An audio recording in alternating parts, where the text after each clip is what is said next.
Baik, selamat malam Romo Ramani, Bapak Ibu dan sahabat Dhamma, salam sejahtera bagi kita semua, Setiotu, Namo Buddhaya. Namo Buddhaya. Ya, senang sekali ya setelah libur panjang kita bertemu lagi di kelas Abhidhamma Sanggaha pada malam hari ini di hari Senin tanggal 7 April 2025. Kita masih di pembahasan cetasika di part yang ke-6 sekarang ya.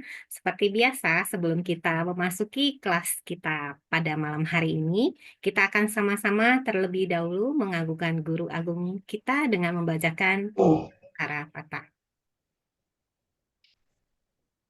Baik, mari dengan sikap tangan beranjali, kita sama-sama membacakan nama Karapata. Arahang sama sambuddho bhagawa, buddhang bhagawantang abhiwadeni. Swakato bhagawata dhammo, dhammang namasami. Supatipanno bhagavato sawaka sanggo, sanghang namami.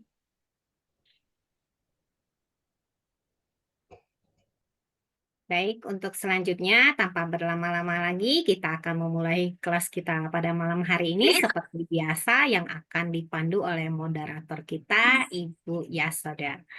Untuk layar dan waktu saya silakan. Baik, terima kasih Bu Lucy. Selamat malam Romo Ramani, Bapak Ibu, semuanya Sotihontu Namo Buddhaya. Namo Buddhaya. Ya, senang sekali ya, lama kita nggak ketemu rasanya kangen sama kelas kita ini. 1 minggu kita libur ya Bapak Ibu. Dan malam ini kita sampai di pertemuan ke-42 ya, di part 6 kelas Abhidhamma Sanggaha kita masih di bab 2 Cetasika ya. Dan sebelum mulai, mari kita menyegarkan ingatan kita kembali tentang apa yang sudah kita pelajari di 2 minggu yang lalu ya. 2 minggu lalu kita masih membahas tentang Ana Samana Cetasika, tapi di bagian yang kedua yaitu Pakinaka, itu ya. Jadi kita tahu bahwa Ana Samana Cetasika, Anya Samana Cetasika dibagi menjadi 2 kelompok. Kelompok pertama Sabacita Sadarana 7 dan Pakinaka 6 ya. Kalau yang 7 muncul secara bersamaan dan bersandar pada semua cita, tapi kalau Pakinaka 6 munculnya hanya sesekali gitu ya. Dan kita baru membahas 3 dari 6 Pakinaka ini. Yang pertama yang sudah dibahas adalah Witaka, yaitu penerapan awal. Yang kedua Wicara dan Adimoka itu ya. Witaka karakteristiknya adalah mengarahkan kesadaran kepada objek, fungsinya menyentuh atau memukul objek, dan manifestasinya membawa kesadaran kepada objek. Sementara sebab terdekatnya adalah objek itu sendiri. Lalu Romo memberikan ibarat ya atau contoh, seperti seseorang yang mempunyai hubungan baik dengan raja, ibarat yang kedua matahari dengan sinar panasnya, dan yang ketiga seperti gong yang dipukul ya.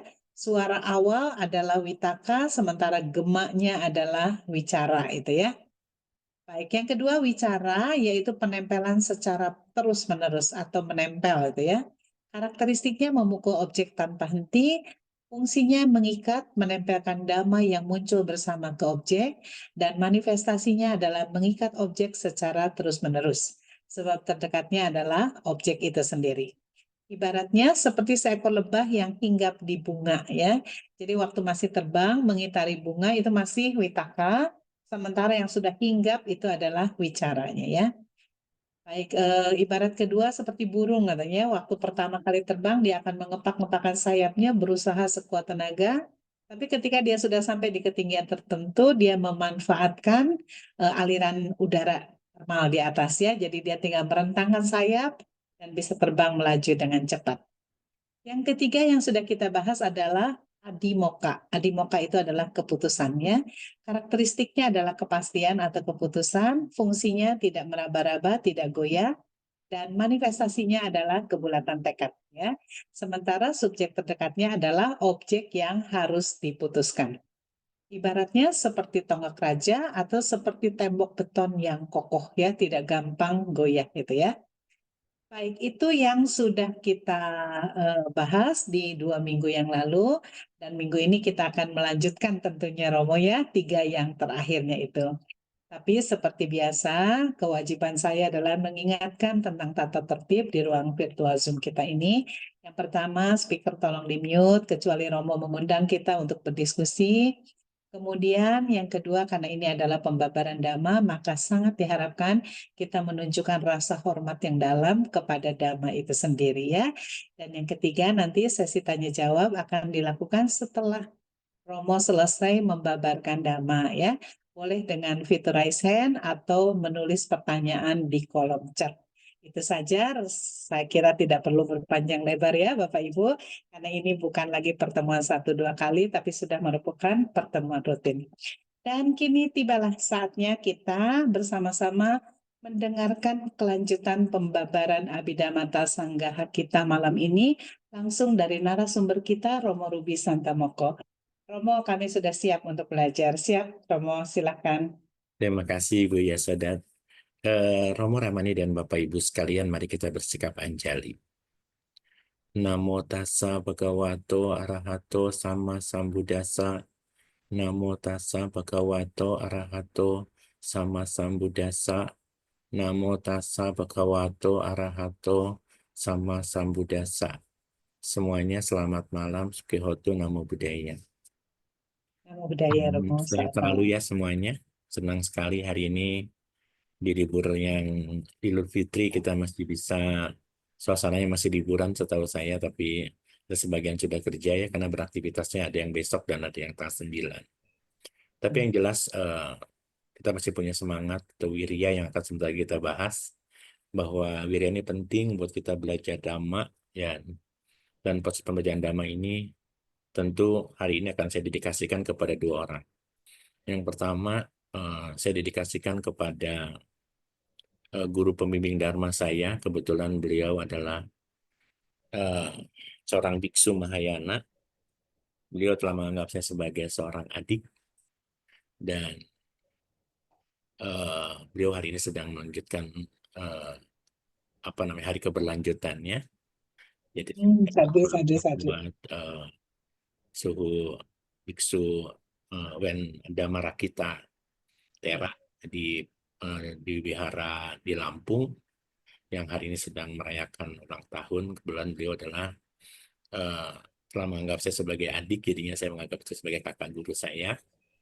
Dan berita yang baik adalah bulan Juli besok saya akan menerima Posata Mahayana Buddhis, katanya begitu di sana. Sadu. Terus yang kedua, saya dedikasikan untuk saya pelimpahan jasa buat mantan suami bos saya.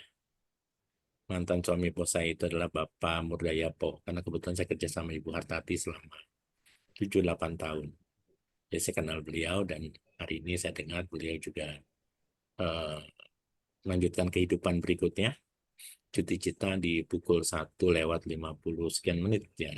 Di Singapura. Ya di Singapura, karena kebetulan saya masih punya grup mantan begitu ya. Langsung saya dapat berita tersebut, dan saya mengenal beliau karena sudah selama sekian tahun saya kenal beliau gitu. Jadinya saya mendedikasikan ini, saya limpahkan jasanya buat semoga beliau lahir di alam bahagia. Itu saja 2 hari ini ya, dan semoga Sadu, kita Romo. semua ya. Terwujud ya. Izin saya mau menggunakan whiteboard ya. Baik, Romo ini dan Bapak Ibu sekalian, pelajaran Cetasika ini karena sekali lagi kita belajar secara presisi, maka kita tidak dikejar waktu, harus target 4 tahun selesai gitu ya. Saya ingin pelajaran kita bisa dipahami setelah Bapak Ibu belajar Dhamma seperti ini, mungkin nanti 10 tahun, 5 tahun lagi, 15 tahun lagi, sekali dengar bisa langsung ingat ya, karena ini manfaatnya begitu besar dan bermanfaat. Belajar Abhidhamma kalau tidak berjodoh susah juga ya. Dan kita sudah berjodoh Dhamma hari ini, bisa belajar Dhamma dengan baik. Kita sedang sama-sama berjuang untuk membebaskan diri kita dari penderitaan. Jadi belajar Abhidhamma, sekali lagi saya selalu ingatkan untuk tidak menjadi polisi atau wasit bagi batin orang lain. Ya, kita sedang berusaha berjuang masing-masing, ibu, saya, semua umat Buddha dan teman-teman kalian kita sedang berjuang. Setiap hari memupuk parami gitu kan, meditasi, belajar dhamma, hanya untuk kehidupan kita selanjutnya. Kita tahu bahwa kehidupan ini sekedar jentikan jari yang hanya sekedar yang hanya singkat gitu ya. Betapa singkatnya kehidupan sebagai manusia, dan kita sedang berjuang hari ini untuk di waktu yang singkat ini untuk bisa belajar dhamma dengan tekun, belajar pariyati dhamma dengan tekun supaya kita punya pandangan benar tentang kehidupan, dan kehidupan yang benar itu akan mengantarkan kita kepada semua sesuatu yang baik. Roma Ramani dan Bapak Ibu sekalian, kita belajar cetasika. Cetasika itu ada 52, tidak bosan saya menyampaikan. Cetasika ini kalau di dalam sutta adalah isinya cuman isinya ya adalah adalah wedana 1, sanya 1, dan sangkara 50. Ya, inilah total dari yang namanya cetasika. Kenapa nggak ada winyana? Karena winyana itu sudah kita pelajari di bab 1 ya. Winyana itu sudah kita pelajari di bab 1 yang namanya cita. Jadi ini kita sudah pelajari duluan, baru ini belakangan, gitu kan? Walaupun kita tahu bahwa keduanya yang namanya cita dan yang namanya yang namanya cita dan cetasika, citanya ada 89/121, ini merupakan hanya samanya itu sesuatu yang tidak bisa dipisahkan ya. Dia munculnya selalu bersamaan. Nanti kita akan belajar di bab 8 tentang Patana 24 ya. Jadi artinya kenapa kok dipelajarinya terpisah? Karena pasti nggak keburu ya. Kita perkuat citwinyana atau cita dulu di bab 1, baru cetasika di bab 2. Kalau kita belajar cita dan cetasika berarti kita sedang bicara nama kanda, gitu kan? Kita sedang bicara nama kanda. Dan kalau kita bicara nama kanda berarti kita sedang berbicara tentang batin kita nih. Bukan batin siapa-siapa, batin kita. Kita batin yang ada di dalam 31 alam kehidupan, tapi kita tidak perlu terlalu jauh ya. Kita melihat batin kita seperti apa. Dan kita sudah pahami bahwa cetasika yang 52 itu dibagi menjadi 3 bagian yang semuanya mungkin teman-teman tahu. Yang hitam adalah hanya samanya gitu ya. Hanya samanya samana cetasika 13. Warnanya selalu hitam ya. Lalu yang merah ada yang namanya akusala cetasika 13. Dan yang biru namanya adalah sobana cetasika 25 gitu ya. Nah, yang ini dibagi lagi menjadi 2 bagian ya. Kalau 2 bagian ini artinya ini menjadi bagian yang munculnya universal. Tadi sudah dibicarakan ya, universal. Kalau yang ini adalah sesekali. Gitu ya. Kita sudah bahas yang namanya universal itu adalah sabacita sadarana ya. Dan yang sesekali itu namanya pakinaka. Kita sudah tahu ini ada 7, yang universal ada 7, yang pakinaka sesekali dan 7 itu kita sudah tahu ya, 7 bulatan hitam ini. Kalau teman-teman masih ingat, 7 bulatan hitam ini adalah pasa ya. Setelah pasa apa? Masih ingat wedana, sanya, cetana, ekagata, ciwitindriya, dan manasikara. Begitu ya. Nah, yang 6 ini yang muncul sesekali ini munculnya di 121 cita. Kalau yang ini kita sudah bahas nih, 3 bulatan di 2 minggu yang lalu, masih ingat bulatannya apa? Witaka, Wicara, dan Adimuka. Nah, hari ini kita akan membahas yang 3-nya lagi, dan mudah-mudahan nanti kita bisa membahas akusala cetasika. Ya, ini yang 3-nya lagi yang belum kita bahas. Ya, yang 3-nya lagi itu yang belum kita bahas adalah Wirya, Piti, dan Canda, gitu ya. Wirya, Piti, dan Canda. Kita akan belajar secara presisi apa itu Wirya, Piti, dan Canda ya. Nanti kita akan bahas juga bahwa kenapa itu sesekali, karena sesekali itu adalah karena dia tidak munculnya apa ya, tidak munculnya semuanya karena dia punya fungsi yang kadang nggak dibutuhkan di cita yang lain, gitu ya. Nah, sekarang kita sedang membahas apa itu wirya. Wirya yang kita kenal biasanya orang selalu bilang adalah semangat, gitu ya. Ini kalimat yang sering kita selalu belajar cerita bahwa ini adalah semangat. Ya, tapi di buku lain ada istilah lain yang namanya usaha atau energi. Energi. Jadi kalau kita bisa memahami di sini bahwa ternyata batin kita itu ada energi yang bisa memiliki semangat yang begitu besar ya. Bahwa kalau kita berbicara terkait dengan Sang Buddha saja, Pertapa Gautama waktu itu kan dia punya semangat wirya yang tinggi kan. Ketika dia melepaskan mangkoknya di Sungai Neranjara, lalu dia dulu bermeditasi, dia beraditana kan. Aditananya itu adalah dia tidak akan bangkit dari tempat duduknya di bawah pohon Bodhi waktu itu ya. Dia akan terus berjuang untuk bisa sebelum pencapaian kesucian diraih, maka walaupun tulang dan darah saya mengering, saya tidak akan bangkit dari tempat duduk ini. Inilah suatu usaha atau energi yang dibakar di dalam batinnya, dan akhirnya apa yang terjadi di bulan Purnama Waisak itu dijaga pertama beliau mendapatkan apa, dijaga kedua mendapatkan apa, dan akhirnya kita bisa mendapatkan seluruh pelajaran dhamma yang kita pelajari hari ini ya. Nah, teman-teman, kalau kita berbicara apa ya, wirya atau energi gitu ya, maka ini merupakan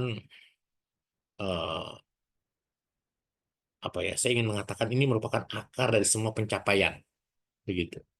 Yang tadi kenapa saya ceritakan adalah harus seperti itu ya, karena biar gimana juga kalau kita bicara wirya ini merupakan apa ya, akar dari semua pencapaian, dari semua pencapaian. Jadi kalau Anda mau berbuat buruk, mau berbuat apa jahat, berbuat baik, itu kan akar apa? Ini kan bulatan warna hitam kan? Karena dia bulatan warna hitam, maka ini merupakan akar dari semua pencapaian. Nah, teman-teman sekalian, kita pernah belajar di Cita. Masih ingat nggak pernah belajar di Cita? Bulatan merah nih, ada 4 bulatan merah gitu kan? Masih ingat itu ya? Lalu kita juga pernah belajar di bulatan biru kan? Di Mahakusala 4 bulatan biru gitu kan? 4 bulatan biru. Ya. Kalau kita berbicara tentang 4 bulatan biru ini, masih ingat nggak teman-teman bahwa kita bagi menjadi 2 bagian. Yang genap ini kalau kita 1, 2, 3, 4, maka yang genap, yang ganjil adalah asang karika. Yang genap adalah sasang karika. Asang karikang, sasang karika, gitu kan? Aman ya, sang karikang, sasang karikang, asang karikang, sasang karikang. Ini di Mahakusala juga sama ya. Mau Mahakusala, Mahakirya dan Vipaka pasti selalu sama. Ini adalah asangkarikang, ini sasangkarikang. Ini asangkarikang, ini sasangkarikang. Asangkarikang, sasangkarikang, asangkarikang, sasangkarikang. Apa itu asangkarikang? Gitu kan? Apa itu sasangkarikang? Kita tahu ya, asangkarikang itu apa, teman-teman? Dengan ajakan atau spontan ya, Romo? Eh, Perbuatannya spontan. Ya, kalau perbuatannya spontan, pertanyaannya, wiryanya tinggi nggak itu? Iya, tinggi, Semangatnya Romo. tinggi nggak? Tinggi ya. Tinggi, Romo. Energinya tinggi sekali. Tapi kalau yang sasangkarikang dengan dorongan, baik itu dengan dorongan diri sendiri maupun dengan dorongan orang lain, kan begitu. Berarti kalau kita bicara sasangkarikang, ini kan energinya full ya. Ini wiryanya full. Wiryanya full. Itu kan? Full.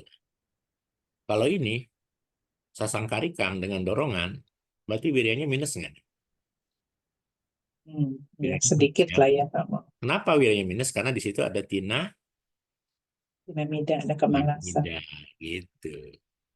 Ya, ada tinamida. Sesuatu perbuatan yang sasangkarikang, kita pernah belajar, pasti energinya lemah. Ketika energi lemah, dia butuh dorongan, baik itu oleh dirinya sendiri maupun oleh orang lain. Dan pasti tinamida bermain di situ. Ya, ada kemalasan, ada keengganan, ada kelambanan. Kan berbuat baik kalau lagi malas kan, Pak, ke wihara juga kayaknya pelan-pelan telat gitu kan, karena lagi malas. Tapi kalau lagi semangat kan, wiharanya belum dibuka, kita udah datang. Gitu ya. Nah, jadi teman-teman, apa sih karakteristik daripada wirya itu? Kita tahu namanya karakteristik, lalu ada manifestasi, ada fungsi dulu ya. Biasanya kita fungsi dulu, supaya jangan salah. Ada fungsi gitu kan, ada karakteristik, ada fungsi, ada manifestasi, ada sebab terdekat. Nah, teman-teman, kalau kita mau berbicara terkait dengan karakteristik dari wirya itu apa, semangat itu apa? Dia mengupayakan atau menyokong lah kalimatnya, bisa menyokong atau mengupayakan,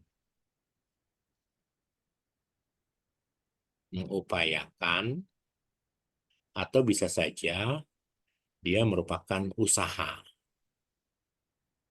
begitu ya.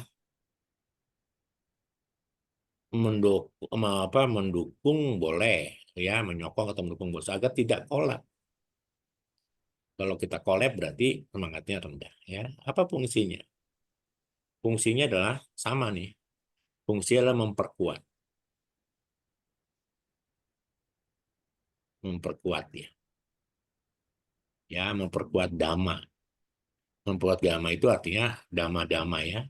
Ada siapa dhamma-dhamma itu adalah cita dan cetasika. Begitu. Ya, yang muncul bersamanya. Ini saya hapus dulu.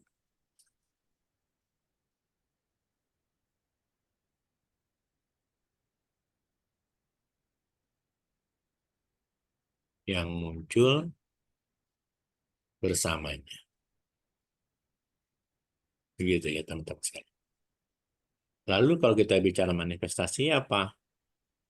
Manifestasinya ketiadaan atau keruntuhan, boleh juga begitu. Ya, atau pantang menyerah lah boleh ya. Sama nih, pantang menyerah. Begitu. Atau boleh dibilang misalnya ketiadaan, boleh ya, ketiadaan.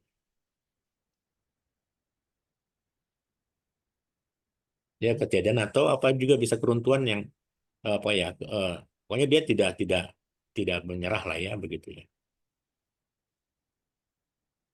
Nah, jadi teman-teman bisa lihat tuh ya.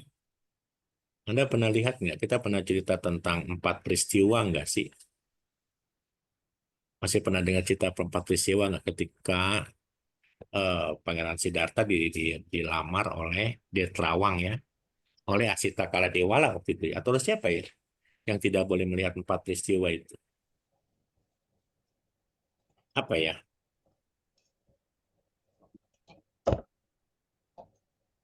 Oleh siapa itu lupa saya? Oleh Asita Kaladewala atau oleh siapa ya? Atau oleh eh, Kalau nggak salah oleh Pala Brahma waktu saat 108 Brahma atau Asita Kaladewala? Pangeran Siddhartha lahir, Romo. Yang 108 Brahma itu ya. Ya, Ya, betul kan? Nah, teman-teman sekalian, kalau kita melihat itu, cerita itu, kan Siddhartha kan tidak boleh melihat 4 peristiwa penting kan? Bahkan kalau kita lihat dari literatur bacaan yang kita dapat dari sumber-sumber yang lain, itu Siddhartha Gautama itu yang minta adalah ayah dari pangeran siapa? Pangeran siapa teman-teman? Pangeran Dewadatta. Ibu dari pangeran Dewadatta meminta kepada Siddhartha untuk melihat istana. Padahal ayahnya Siddhartha, ayahnya siapa Suddhodana sudah membuat orang-orang yang usia tua, sakit, pertapa gitu kan, dipisahkan ke kota yang di kota yang atau di daerah yang terpencil yang nggak boleh orang ada di situ. Kayak seperti dikhususkan lah daerahnya ya. Ya, walaupun kita tahu bahwa apa ya, bahwa eh, Siddhartha itu kan diajak keliling-keliling dan dia akhirnya punya pemikiran yang berbeda dengan kita kan. Kalau kita kan melihat orang sakit biasa kan, kita ngeliat orang mati di rumah duka biasa ya karena kita pikiran biasa gitu. Tapi kalau pikiran Pangeran Siddhartha karena dia adalah seorang calon Buddha yang memiliki sama-sama Buddha, ketika dia melihat sesuatu direnungkan gitu. Kalau kita kan nggak pernah direnungkan kan, direnungkan kenapa sih orang bisa sakit? Bukan berarti Siddhartha bodoh ya, karena Siddhartha itu seorang pangeran dan dia hanya bertanya kepada Cana, kenapa dia bisa sakit gitu kan? Nah, karena kan Siddhartha waktu itu kan hidupnya penuh dengan gelimpangan harta, kesehatannya cukup, makannya cukup, ahara yang dia makan juga tidak mengandung penyakit sehingga dia jarang sakit dan usianya kan masih muda sekali kan. Waktu itu usianya masih 29 ya. Nah, jadi dari situ kita tahu bahwa ketika melihat 4 peristiwa penting itu, Siddhartha memiliki energi ya memiliki energi seperti orang yang punya gagah berani yang heroik gitu ya. Ini kenapa sih orang bisa begini gitu? Kenapa sih orang bisa sakit? Kenapa sih orang bisa mengalami ke usia tua gitu? Kenapa sih orang bisa mengalami kematian? Dan apa yang terjadi? Cerita-cerita kecil yang kita pernah dapat waktu sekolah minggu dulu kan. Akhirnya kan Siddhartha Gautama kan pergi mencari obat untuk supaya orang tidak sakit, tidak tua, tidak mati gitu kan kalimatnya begitu. Nah, cerita ini kan tidak begitu apa ya, tidak begitu dijelaskan. Waktu saya sekolah minggu dulu kan, loh Siddhartha jadi Buddha untuk mencari obat supaya orang tidak sakit, tidak tua, tidak mati gitu ya. Padahal Siddhartha sendiri yang kemudian jadi Buddha kan mengalami kematian juga gitu kan. Padahal sebenarnya itu cerita itu waktu saya sekolah minggu dulu, waktu saya kecil dari SMP dapat berita itu rasanya tidak pas. Kalau sekarang kita belajar dhamma ya. Karena yang dicari itu bukanlah mencarikan obat untuk supaya tidak mati, supaya tidak sakit, tidak tua, bukan itu gitu ya. Bukan fisik yang dilihat tapi batin yang diobat gitu ya. Nah, ntar kita coba lanjutkan ya. Lalu sebab terdekatnya adalah tergugah hatinya. Atau bisa juga adanya inisiatif. Kan Siddhartha kan ada inisiatif kan? Adanya inisiatif. Inisiatif.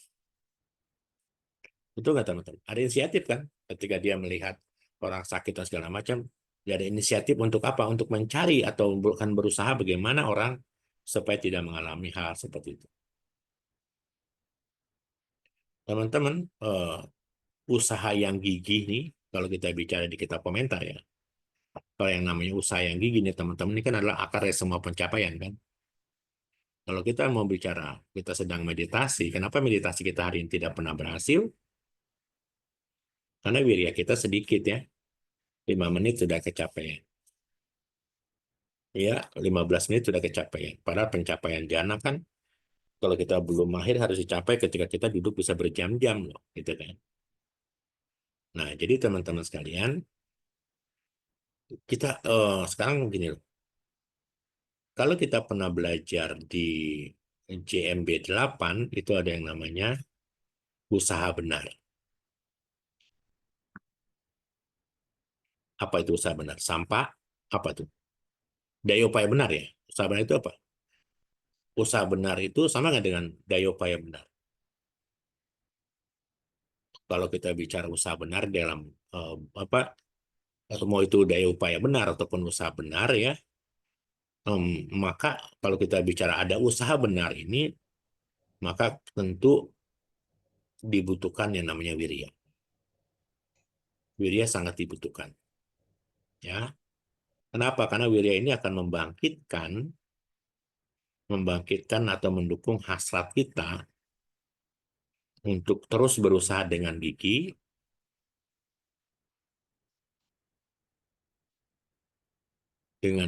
gitu ya, berusaha dengan gigi untuk melindungi kesadaran diri, melindungi kesadaran diri, ya, teman-teman. Dari apa? Dari dhamma-dhamma yang tidak baik, yang tidak baik. Jadi yang disebut usaha benar sampah padana ya. Sama padana itu kan usaha benar ya. Ya. Itu membutuhkan wirya yang besar supaya hasrat kita terus muncul dan berusaha untuk terus gigi supaya dhamma-dhamma yang tidak baik itu ini kan daya upaya benar ya, artinya ini masuk ke dalam daya upaya benar.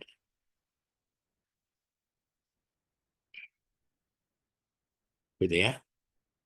Supaya dhamma-dhamma yang tidak baik tidak muncul kan, atau kita bisa melepaskan dhamma-dhamma yang tidak baik itu supaya tidak muncul gitu ya, dan mengembangkan dhamma-dhamma yang belum muncul menjadi muncul. Masih ingat nggak pelajaran kita waktu kita belajar Ukutara Cita 8, kita singgung terkait dengan daya upaya benar ya, minus plus plus gitu ya, masih ingat nggak itu ya, aku salah yang sudah muncul jangan sampai berkembang gitu kan,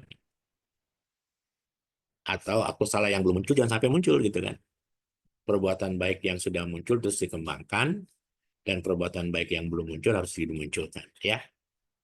Dengan kita memahami tentang daya upaya benar ini, maka sebenarnya kita bisa melihat bahwa semua hal, kalau kita ada daya upaya kita yang benar, maka semua pencapaian spiritual akan kita capai ya.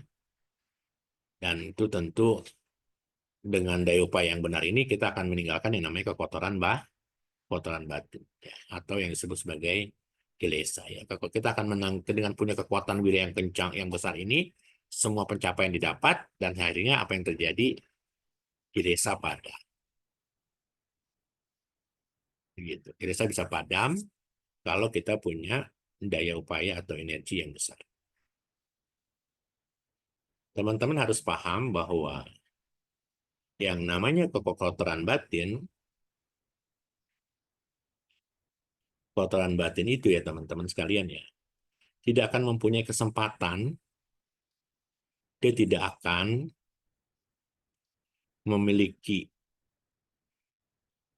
kesempatan itu ya untuk muncul, teman-teman ya, pada saat energi diarahkan semaksimal mungkin. Pada saat energi atau usaha atau wirya ya diarahkan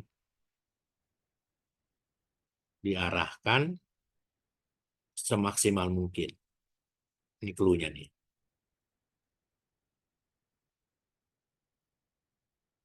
Gitu ya. Untuk menjaga, kalimatnya dipertegas, untuk menjaga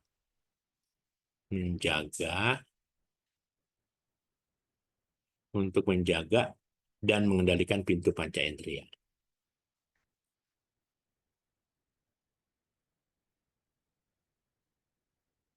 Pintu panca indera.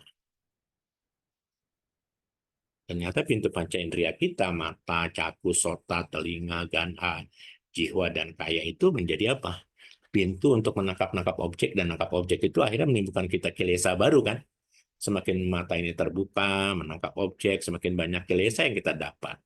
Tapi dengan usaha atau wirya yang semangat yang maksimal, maka akan selalu muncul yang namanya pengendalian diri atau samwara. Begitu ya teman-teman ya. Jadi inilah fungsinya energi itu untuk bisa energi itu akan menghasilkan usaha yang benar atau daya upaya yang benar sehingga timbullah yang namanya pengendalian diri. Teman-teman pernah dengar cerita Bante Tisa? Cerita Bante Tisa nggak? Pernah dengar nggak itu? Ada satu biku namanya Bante Tisa. Yang jadi Nah, kutu itu mah. ya Bante Tisa ini kebetulan dia tinggal di Cetiapabata. Beliau saat pindah patah di tengah pindah patah itu dia berpapasan dengan seorang perempuan cantik. Ya dia tinggalnya di Cetia. Dia dari ini Cetia apa ya Cetia Pabata. Teman-teman ingat ya tradisi biku itu harus pindah patah ya. Tradisi biku itu pindah patah. Kalau para biku tudong turun dari gunung berarti ada masalah. Gitu ya. Jadi kalau biku itu melakukan tudong, perjalanan turun dari gunung, dari pertapaan menuju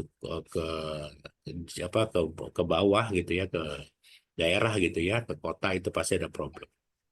Ya biasanya begitu. Makanya dia sering bacain parita. Ya, Nah, tudong bukannya itu tangga mah ya biku-biku artinya.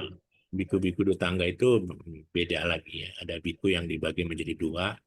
Tidak selamanya biku di tangga itu melakukan tudong ya. Oke. Jadi kalau kita lihat Bante Tisa ya dari Cetiapabata ini kebetulan waktu dia pindah patah, beliau melihat berpapasan lah ya, berpapasan dengan wanita cantik. Dan dandannya dan pakaiannya rapi sekali, perhiasannya mencolok. Perempuan ini kebetulan, wanita ini kebetulan lagi seribut lah sama suami, gitu kan ya, sedang lari dari suaminya. Dan pada saat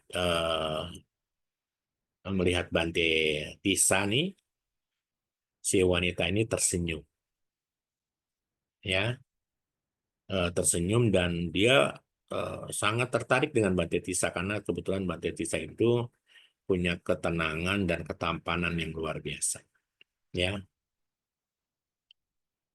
Dan tentu kalau kita sudah terpapas begitu kan timbul nimita kan, betul nggak? Objeknya adalah objek perempuan, betul nggak?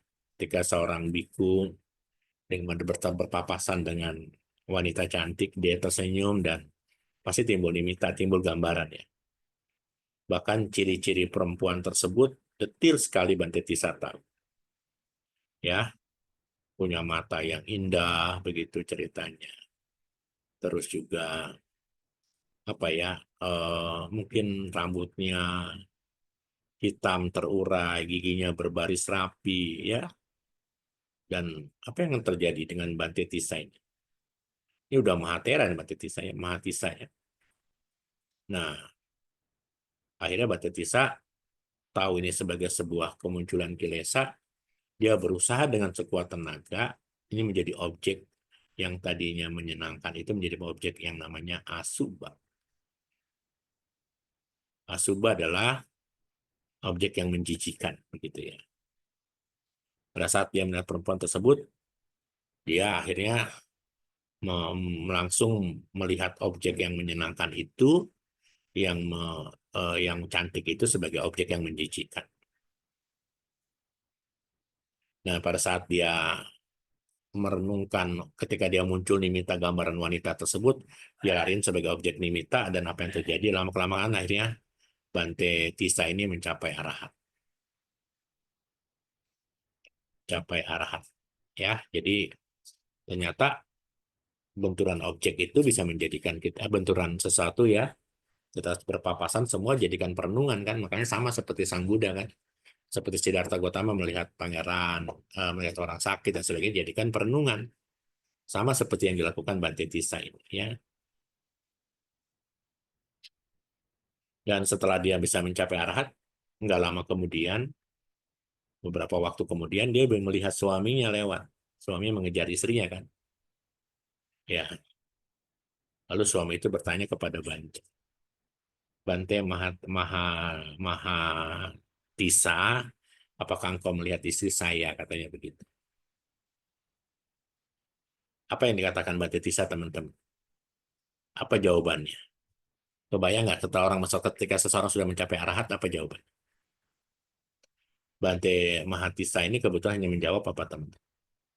Saya tidak melihat istri kamu, saya hanya melihat sekumpulan tulang belut apa ber, tulang apa, tulang bendulang ya, tulang bendulangnya.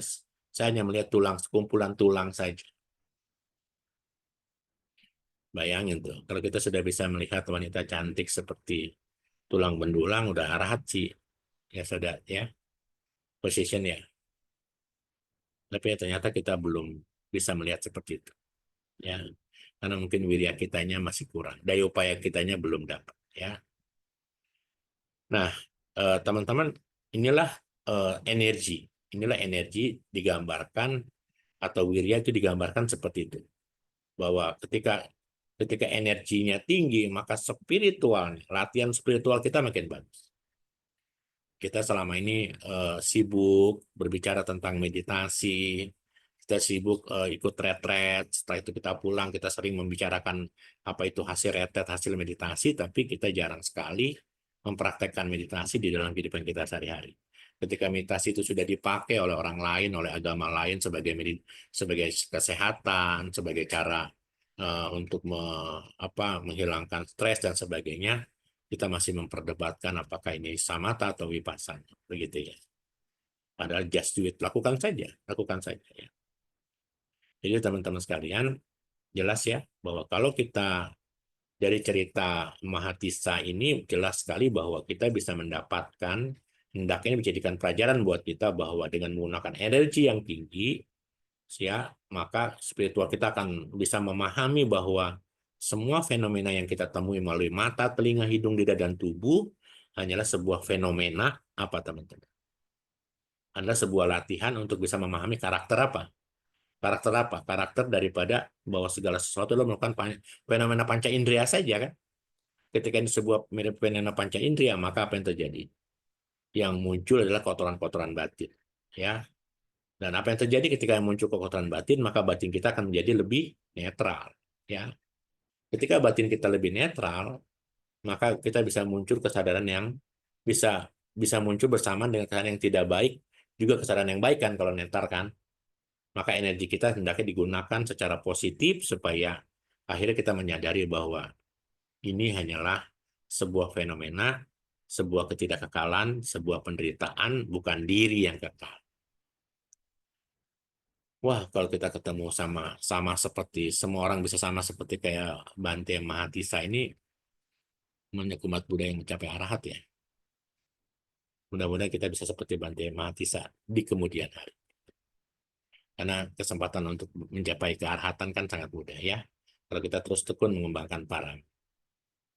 Teman-teman nanti ada yang namanya indriya samwara. Apa ya? Kalau energi, biasanya energi itu kita bicara energi ya. Kita bicara, saya pakai itu aja. Hati-hati. Bahwa yang namanya energi itu bisa menjadi gitu ya, bisa menjadi daya pengendali.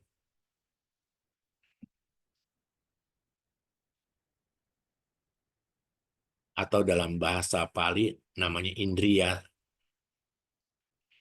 samwara, pengendali ya. Maka energi mempunyai kemampuan, kalau dia sudah mempunyai pengendali, maka dia memiliki kemampuan nih. Memiliki kemampuan begitu, kemampuan untuk mengatasi kemalasan.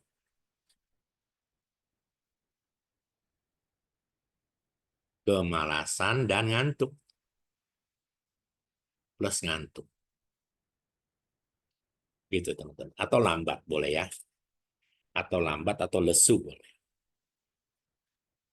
Lesu. Lesu. Lesu pakai H nggak ya? Lesu ya, nggak pakai H ya. Teman-teman, kita karena pernah ikut retret meditasi kan. Kalau kita ikut retret meditasi kan bisa 14 hari minimal ya, atau 10 hari lah. 12 hari ya. Bayangkan tuh kalau kita biasanya pegang handphone, biasanya kita ngobrol sana sini, tiba-tiba kita noble silent gitu kan.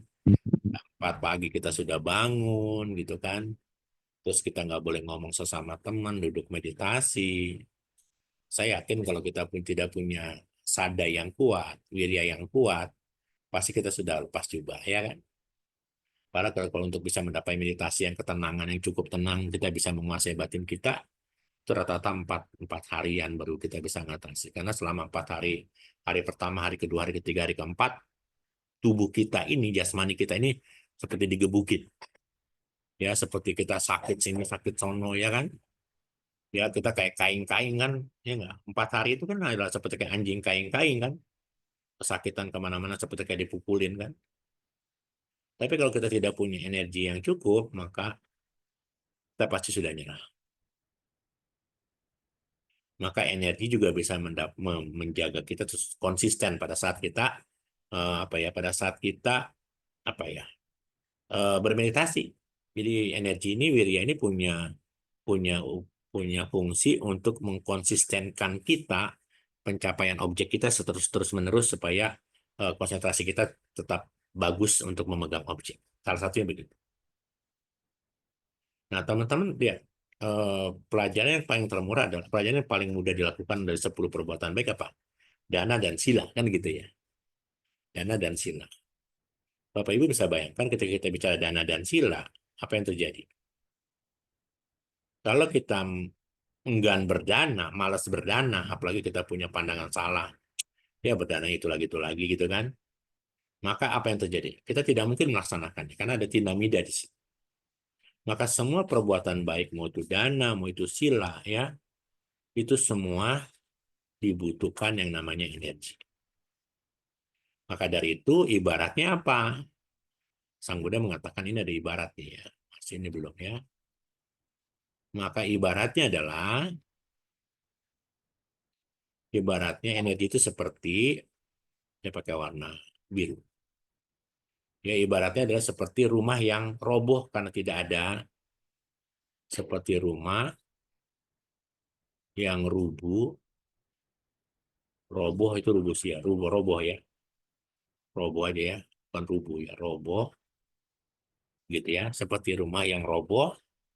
Eh, Kenapa rumah itu roboh? Ya, karena tidak ada tiangnya ya, seperti rumah yang roboh yang tidak atau yang tiangnya rapuh ya, atau yang tidak ada tiangnya.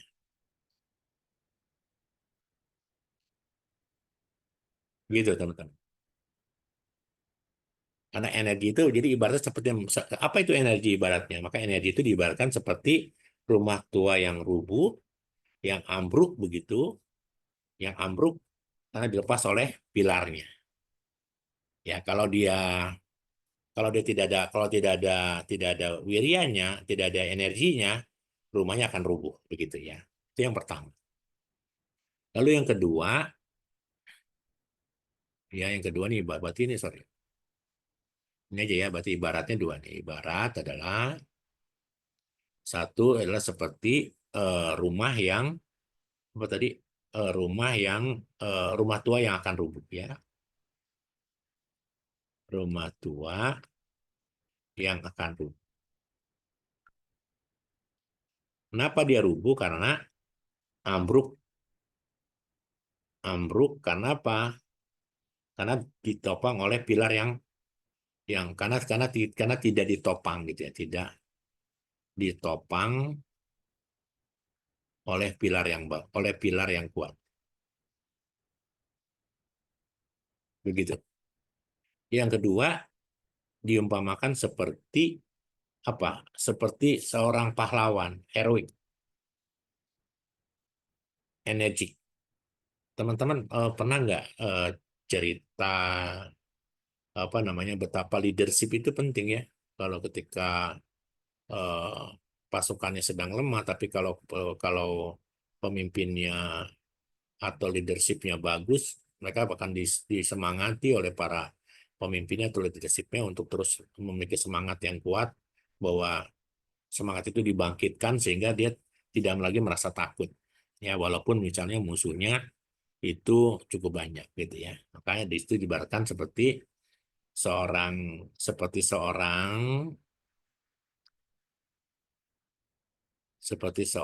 apa ya seorang pahlawan lah ya,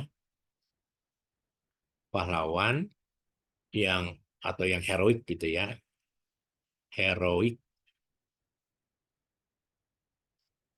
gitu ya, yang berani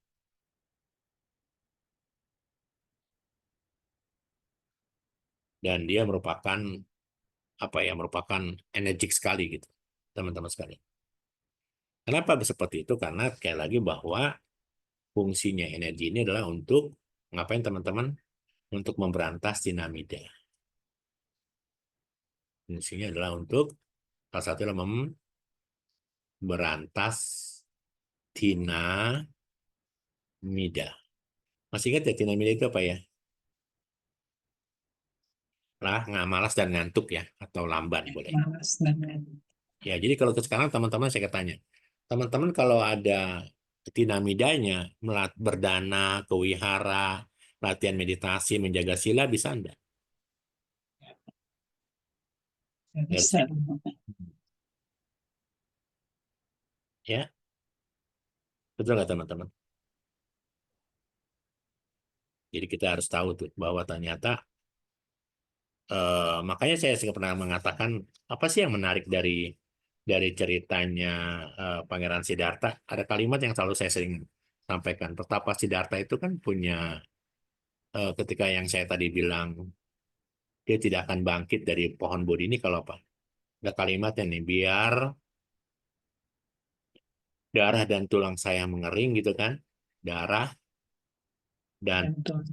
tulang tulang saya mengering gitu kan. Saya tidak mengering, saya tidak akan bangkit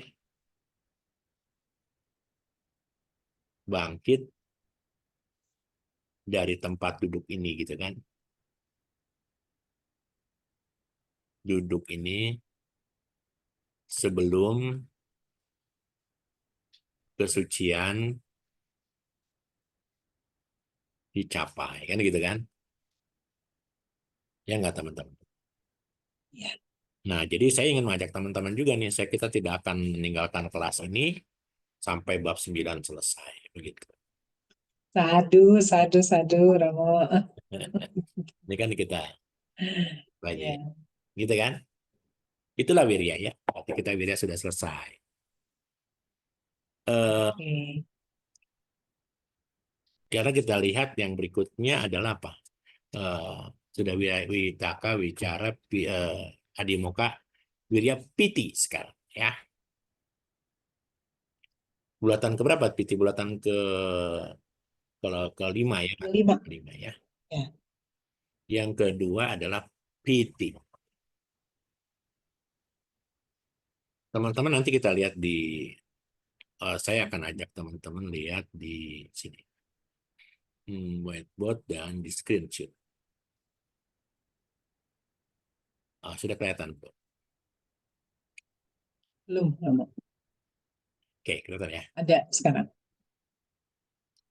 Teman-teman saya lihat nih ya kan saya kan tadi kan ngomong begini. Ini kan kita kan sudah ngomong wirya kan. Tadi kemarin kita sudah ngomong wirya ya. Ya. Witaka. Witaka ini ada angka 55. Kelihatan 55 angka ini? Ya. Ya. 55 ketika sini Witaka 55 maka ini hitamnya kalau dihitung ada 55 semua. Ada 55. Artinya apa? Ketika Witaka ini muncul, maka Witaka itu muncul di 55 cita. Paham nggak maksudnya? Ya. Witaka itu munculnya di 55 cita. Makanya nanti kalau kita belajar di bab 2 ini ada namanya metode-metode sampai yoga dan sangha. Sampai yoga itu ketika cita ini muncul, kita cikanya mana yang muncul. Ya, terus kalau sangha itu ketika dia kita cita cita yang muncul, mana cita yang muncul gitu. Makanya ada kalimat ini nih, 55. Lalu kita bicara wirya. Ada berapa? 66. 66. 66 ini berarti apa? Ada 66 cita yang ikut Cita. bersama wirya. Bicara, gitu kan? Cara. Ya. Gitu ya. Adimoka ada berapa? Di Moka 110. Cepat 10. Karena yang namanya Dwi Pancawinyana, nih lihat, Dwi Pancawinyana itu apa? Dia tidak memerlukan adimoka karena dia benturan biasa aja. Seperti kapas dengan kapas. Kita pernah belajar itu di bab 1 ya. Kenapa Wicikica tidak muncul? Kan keputusan Romo, udah tegas. Nggak ragu-ragu lagi. Nah, kita bicara perumpamaan. Nah, Ingat nggak? oke. Yang bola yang ini bola sama kotak gitu ya. Itu perlu itu diingatkan lagi ya. Nah, sekarang kita bicara ini wirya energi. Lihat. Energi ada berapa cita yang muncul? 105. 105. Jadi pelajaran bab 2 ini karena kita belajar presisi secara akademisi, maka ketika wirya itu muncul, wirya muncul di 105 cita. Ya. Dia muncul minus apa? Minus ahetuka cita 15 nih ya, tambah 1 yang Dwi Pancawinyana. Kenapa ini panca duara nggak muncul? Karena Dwi Pancawinyana nggak muncul ya. Ketika Dwi Pancawinyana nggak muncul, maka panca duaranya tidak muncul ya. Jadi semua totalnya cuma 105. Ya, sudah nih ya, berarti ya. Anda bisa bayangkan, Witaka itu faktor jana bukan? Iya. Witaka faktor jana bukan? Kalau dia faktor jana, saya sering mengatakan, warnanya harusnya apa? Biru. Harusnya biru kan? Dia bisa Iya, menjadi aku faktor salah ya, jana. Romo. Dia bisa menjadi faktor jana kalau warnanya jangan hitam. Harus warnanya jadi apa? Warnanya harus jadi biru kan? Karena kalau dia warnanya hitam, maka si warna hitam ini, si Witaka ini berarti Witaka ini sedang berfungsi bisa ke aku salah, bisa ke Sobana kan gitu loh. Itulah yang namanya pertempuran di dalam diri kita. Ya, menaklukkan ribuan orang tidak dapat disebut sebagai pemenang, tetapi dia yang menaklukkan dirinya sendiri adalah pemenang. Padahal faktor jana apa sih? Witaka. Karena kalau kita tidak mencapai jana, susah juga kita mencapai arahat kan? Apa mencapai kesucian? Witaka, wicara, piti, suka, ekagata. Canda jadi suka. Ya, kecuali cuma apa nih? Witaka, wicara, piti, sukanya canda ya. Jadi di sini canda. Suka dan ekagata. Semuanya faktor jana warnanya apa? Semua faktor jana warnanya Di apa? situ hitam, harusnya biru ya. Hitam kan? Nah, Ya. tugas kita adalah bagaimana yang warna hitam ini, kan kalau dia warna hitam, tuh bayangkan tuh, kalau warna hitam kan Netral aku nih. salah kan muncul. Ya kan, semua muncul kan? Padahal kita membutuhkan, kalau kita bicara nih di sini ya, ini kan faktor jana 1 nih. Ya, tuh. Ketika jana 1 ini muncul, ya kan, dia kan ikut biru kan tuh. Tuh, ya. Biru kan? Ini namanya sampai yoga. Ketika saya klik di sini yang namanya kayak gini sekarang. Nanti dibolak-balik nih begini nih. Kita kan sedang ngomongin saya pekankan dulu ya. Kan kita sedang ngomongin Witaka ya. Nih ya, Witaka nih ya. Witaka berapa cita yang muncul? 55. 55. Gitu kan? Tapi Witaka berarti 55 kan ini nih. Nih ya, yang warna hitam semua kan? Gitu kan? Kalau kita bilang bulatan ini, bulatan loba yang paling gampang lah ya. Atau dosa lah yang paling gampang. Kalau kita bilang dosa, bulatan dosa, kita lihat jumlahnya di sini. Berapa cetasika yang bisa muncul? 20. Minimalnya berapa? 17. Ya, 17 itu karena ini 20 ini dihitung semua. Nah, dia bisa kan ini kan padahal kalau kita belajar ini nggak mungkin muncul bersamaan. Kalau dosa muncul, Isa nggak muncul. Kalau Isa muncul, maka dosa Macaria Kukuca nggak muncul. Gitu nanti kita belajar. Jadi yang jelas kenapa maksimalnya 20 tapi nggak mungkin 20 dia pakai minimal 17 gitu ya. Tergantung. Jadi Anda bisa bayangkan tuh betapa sulitnya di bab 2 ini. Anda harus tahu ketika dia muncul, ketika cita ini muncul, dia muncul di cetasika mana. Ketika cita ini muncul, berapa jumlah cetasika yang menyertainya. Tapi karena program ini sudah terbaik, ya, saya katakan ini program yang nggak pernah ada di Indonesia, ini program yang hanya di kelas saya, sebaiknya ini di-download. Boleh bangga dikit kali ya. Terima kasih Ko Rudi ya. Gitu loh. Jadi ini cara belajar yang baik. Mudah-mudahan nanti ke depan sudah bisa masuk ke dalam web di handphone ya. Ko Rudi sedang berjuang Satu-satu. supaya nanti di handphone kita bisa kita buka langsung, nggak usah pakai laptop begitu. Ya, jadi Anda bisa bayangkan nih. Jadi saya akan belajarnya langsung sekaligus nih. Pada pelajaran ini setelah kita belajar semua. Jadi sekarang saya riset lagi. Takutnya puyeng ya. Oke. Kita sedang bicara tadi apa? Wirya. Ketika wirya ini muncul, maka ada 105 cita yang muncul bersamanya. Karena pakai naka. Kalau ini kan semuanya muncul nih. Nih saya coba nih ya. Ini kan 121 totalnya kan? Betul nggak? Kalau saya nanti lihat hitam di sini semua. Kalau saya pakai cita tasa, hitam semua nggak? Sebelah kanannya. Hitam semua sebelah kanannya? Betul, Romo, ya. Ya. Kalau saya cetak wedana, hitam semua enggak? Ya, sama, Romo. Sama. Sanya hitam semua enggak? Ya, sama. Cetana hitam semua enggak? Ya, Ekagata hitam semua enggak? ya, Romo, Ya. sama. Semua hitam. Ya, Jiwitindriya hitam semua enggak? Ya, hitam. Manasikara hitam semua enggak? Ya, sama. Artinya Sama. pasa, wedana, sanya, cetana, ekagata, jiwita, manasikara ada di berapa? Di 121 cita. Di Di, semua cita berarti ya. di semua cita. Makanya jadi anya, samanya, sabat, cita, sadarana. Dia bersandar. Sadarana. Ya. Sekarang kalau kenapa dia pakai naka? Kenapa muncul sekali? Karena walaupun dia hitam, dia munculnya enggak semua, hanya sekali-sekali aja nih. Tuh. Berapa totalnya Witaka? Hanya berapa? 55. 55. 55. Kalau Wirya, 66. kalau Adimuka. 110. Nah, sekarang kita bicara ini Wirya. Ya, Dia 105. berapa? 105. Harus hafal nih. Nah, sekarang kita bicara Piti ya. Oke. Ini kita ngomongin ini dulu ya, yang sebelah kiri dulu, nanti baru yang sebelah kanan. Tapi sebelah kanan ada programnya, tenang aja sih. Harus punya programnya, harus di-download. Ya, sekarang kita lihat yang berikutnya.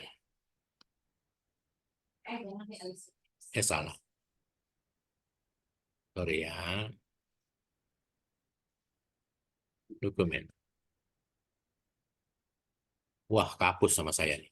Nggak tersimpan. Oke, nggak apa-apa ya. Nggak tersimpan. Nanti position bisa dimunculin nanti ya. Di grup, sorry, saya nggak kesimpan. Ya, sekarang kita bicara PT. Apa di sini kali positionnya? Di dokumen bukan sih? Nggak bisa ya di dokumen ya? Oh, nggak bisa. Oke lah ya. Ternyata kalau dia keluar, dulu kemana masih bisa nyimpan ya positionnya. Kenapa nggak bisa nyimpan? Ada yang salah kali ini. Oke, nggak apa-apa ya position ya. Ini sekarang kita bicara PT. PT adalah kegembiraan. Kegiuran, kita pernah belajar gitu kan. Di buku lain adalah kegiuran. Di bukunya Pak Pandit itu kegiuran. Kalau di bukunya Asin Keminda kegembiraan. Siapa yang bisa membedakan ini? Di bukunya Dr. Moon, nanti kita lihat ya. Oke, teman-teman sekalian, kita mengenal PT selama ini apa? Di faktor apa? Sarjana, Romo. Faktor jana. Padahal di luar faktor jana ada 55, 50 ya, saya lupa ya. Kita lihat nanti. Ada 50-an, 51 kalau tidak salah. Ada 51 cita yang muncul bersamaan dengan piti atau kegiuran. Kira-kira kebayang nggak? Cita yang mana yang muncul bersamaan piti itu? Yang somanasa kah atau yang UPK? Apa yang domanasa? Nah, Sumanas. yang namanya kegembiraan, kegiuran pasti dia muncul bersamaan dengan cita yang somanasa sahagata. Apa tuh? Yang plus ya. Ya, Mungkinkah kegiuran muncul di dalam UPK? enggak, Mungkinkah dia muncul di dalam domadasa? Enggak. enggak. Makanya nanti kita bicara bahwa piti ini kegiuran ini ya itu sama dengan kalau nanti adalah somanasa.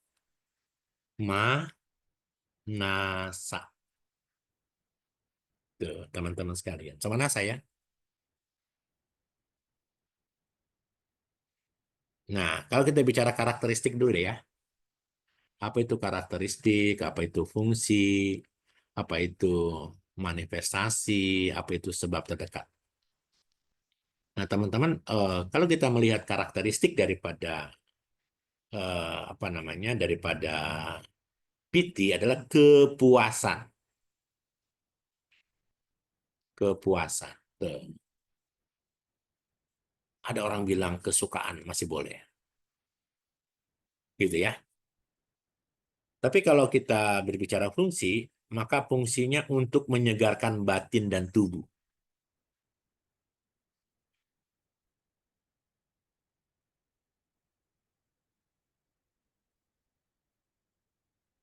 Batin plus tubuh.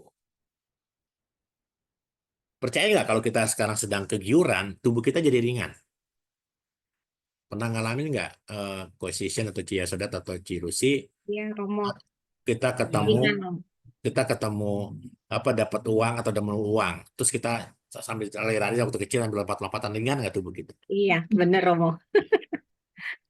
Betul kan? Karena tubuh kita itu sedang mengalami kegiuran, ya. Fungsinya untuk menyegarkan dia. Berarti kalau kita sedang lemas gitu ya, kita perlu disegarkan dengan apa? Dapat uang dadakan gitu ya, disegar. Ya. Uang Tapi segepok siapa? ya Romo. Tapi sekarang pertanyaan siapa yang mau ngasih itu? Nah, itu dia. Ya, dia bisa menyegarkan batin dan tubuh, atau juga dia bisa mengembang atau menyebar, mengembang atau menyebar. Maksudnya kegembiraan itu menyebar ke dalam batin ya. Nah, manifestasinya apa? Manifestasi ada kegembiraan yang meluap.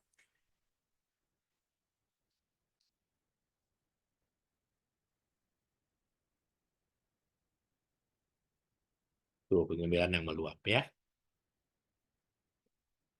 Kegembiraan yang meluap. Teman-teman lihat ya. Pokoknya kalau pasti objeknya menarik. Kalau yang namanya pasti PT pasti objeknya menarik. Kalau yang menarik nggak akan timbul kebahagiaan ya. Sebab terdekatnya adalah batin dan jasmani.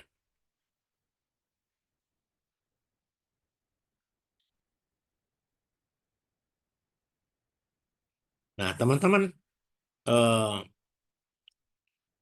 ada istilah yang untuk bisa memahami tentang PT ini ibaratnya nih ya,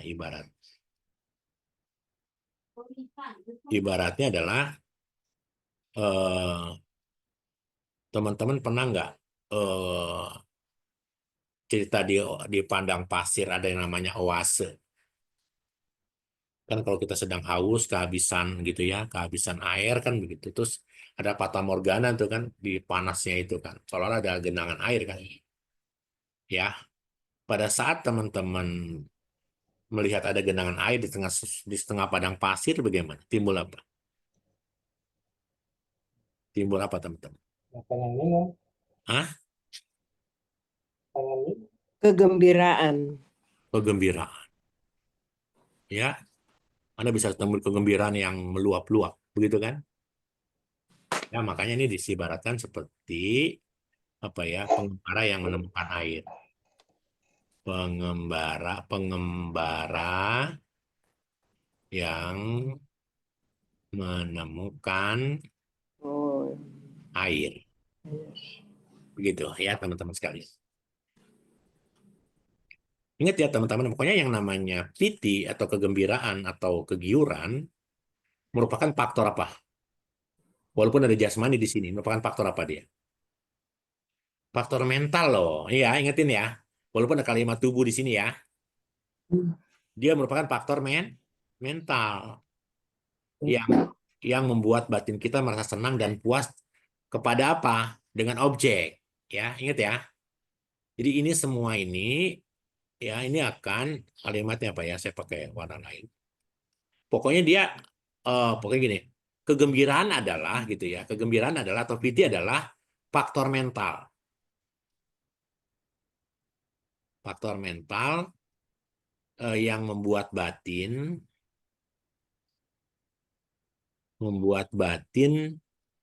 senang atau puas dengan objeknya. Makanya sekali lagi semua yang somanasa baik itu yang loba maupun yang aku salah maupun yang kusala, kalau kita ada piti senang nggak? Senang ya. Ketika orang sedang serakah, dia akan meluapkan keserakahannya karena melekat dengan objeknya, puas dengan objeknya. Nah, jadi ada bukunya di Hasin Keminda bilang begini, yang namanya kegembiraan itu ya mempunyai makna yang sama dengan kegirangan. Gitu ya, kegirangan. Kegirangan itu bahasa palingnya pamoja.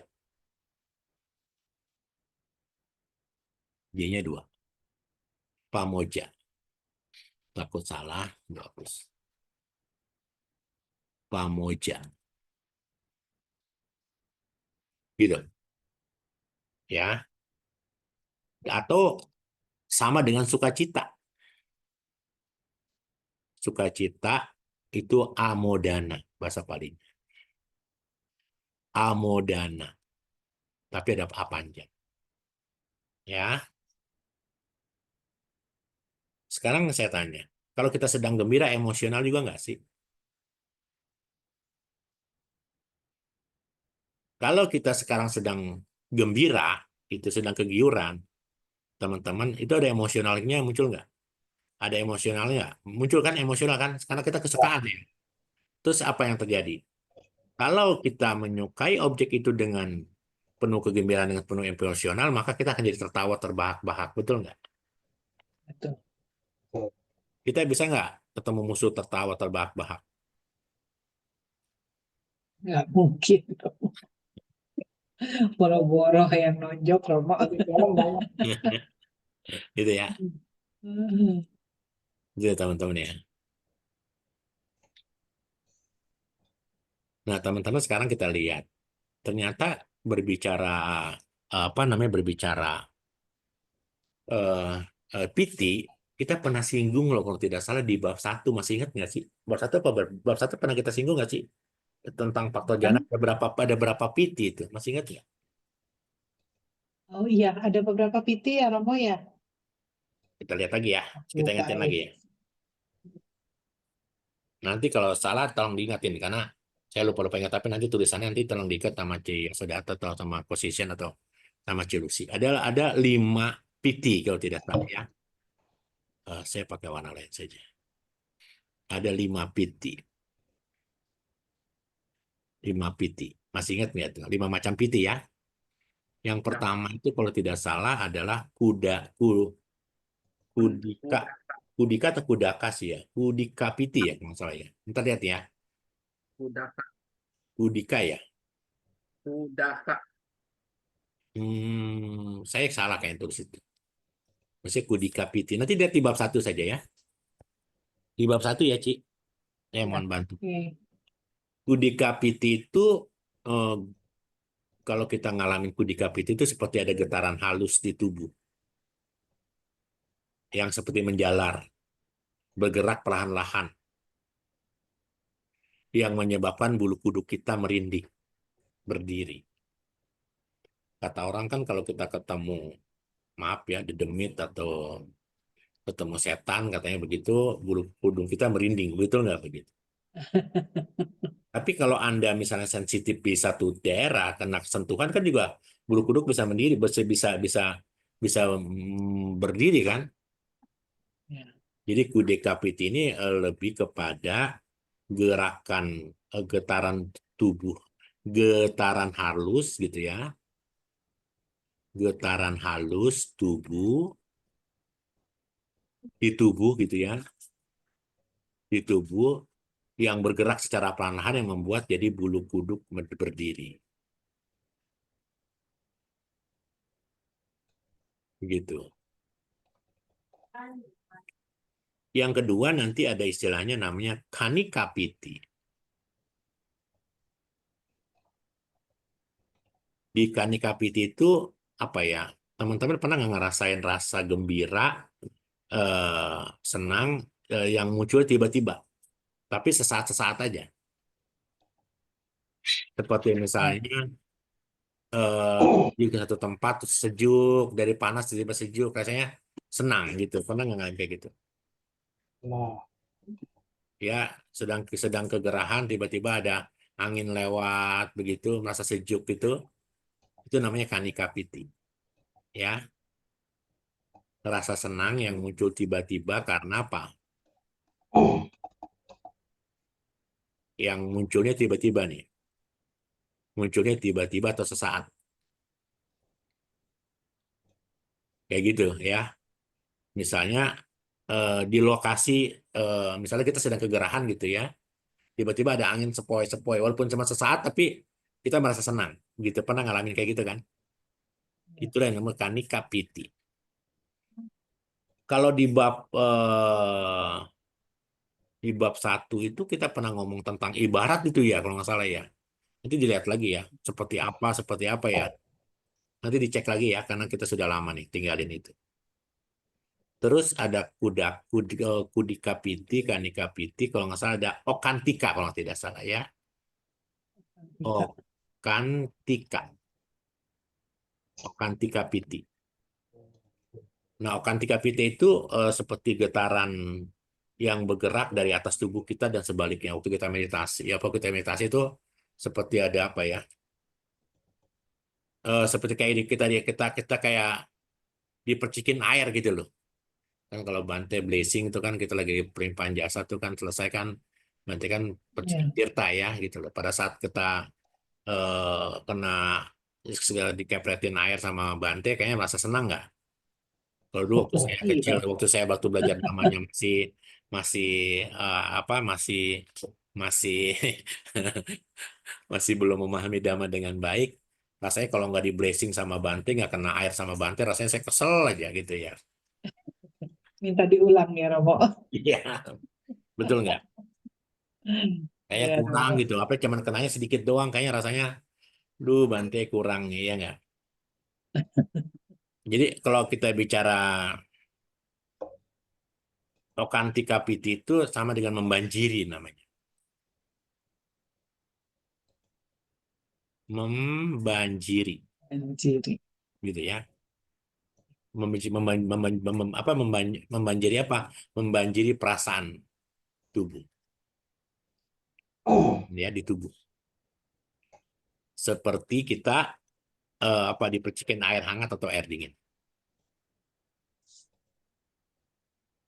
Air, mau itu hangat atau dingin, gitu ya. Nah, nomor 1, nomor 2, nomor 3 ini masih bukannya piti di dalam jana ya, teman-teman ya. Ya, karena piti itu berkembang eh, kalau di faktor jana nanti piti itu akan berkembang, objeknya akan terasa indah, batin akan puas. Nah, ini kan masih belum piti dalam apa namanya dalam jana ya. Yang keempat juga belum termasuk piti dalam jana nih, namanya ubega piti. Ubega piti. Ubega piti itu apa ya?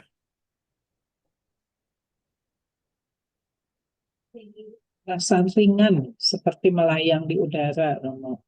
Itu ya. Di catatan yang lama itu, Yang Romo. lama ya. Oh ya, dia Iya. seperti melayang di udara, ya. Melayang Romo di kalau di yang lama itu kudaka piti, Romo. apa tuh? Harusnya kudika ya. Ya, coba nanti dilihat lagi. Kudika atau kudaka nanti ya. Nanti besok nanti pas saat peulasan aja sekali Ciosot. Ya, kita nanti Boleh, perbaiki. siap. Nanti juga saya cari tahu juga. Ya. Oke, jadi melayang di udara nih. Kenapa bisa melayang di udara? Karena PT itu bisa, Rasa ringan. ya terasa ringan gitu ya.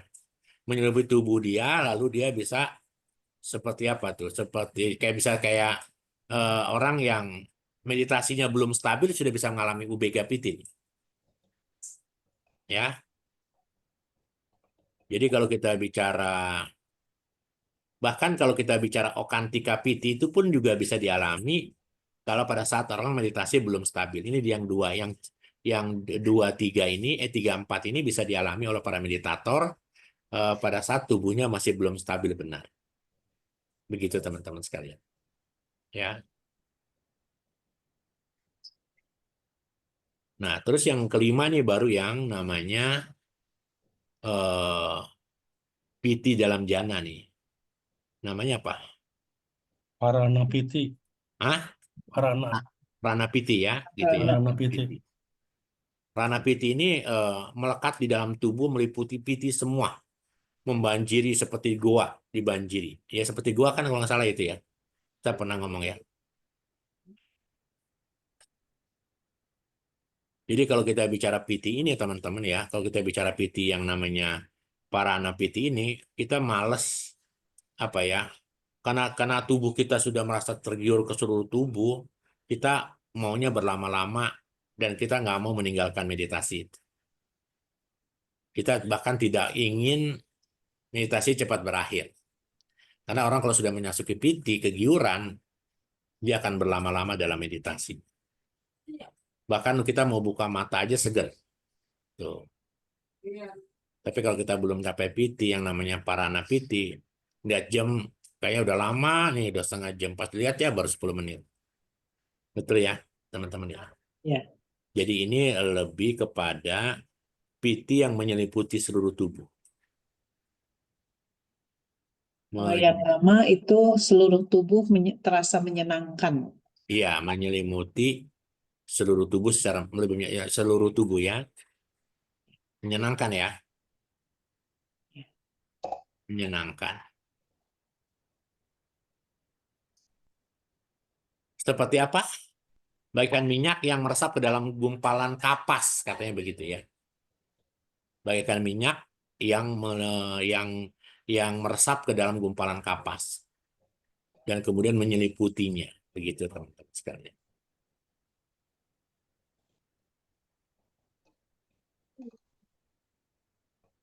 Jadi teman-teman bisa bayangkan kalau piti sudah berkembang maka objek terasa indah, batin akan merasa puas. Kalau piti sudah berkembang sulit kita untuk apa?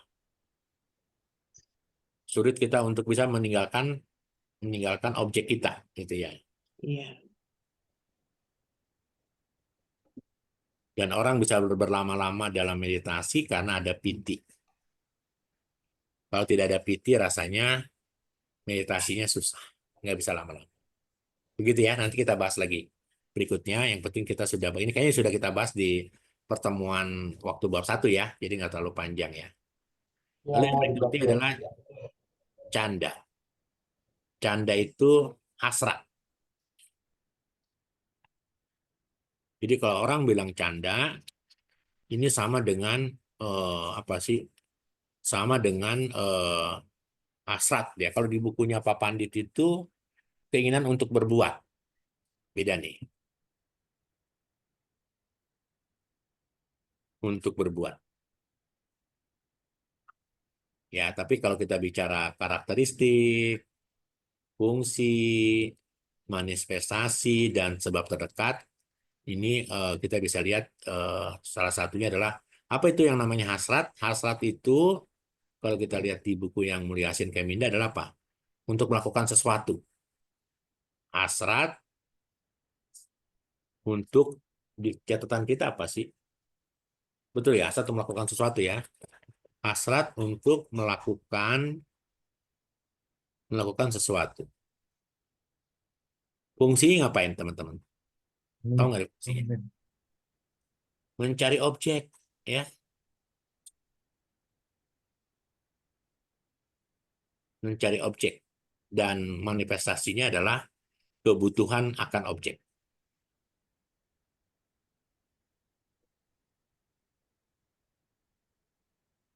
Kebutuhan akan objek. Dan yang terakhir, kalau kita bisa suatu objek yang dicari.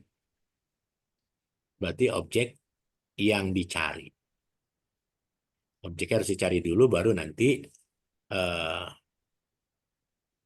apa ya? Untuk baru bisa kita timbul yang namanya hasrat atau canda. Canda ini sama dengan itu ya. Kalau kita di meditasi sama dengan apa? Witaka, wicara, piti, suka. Ya, canda sama dengan suka, gitu ya.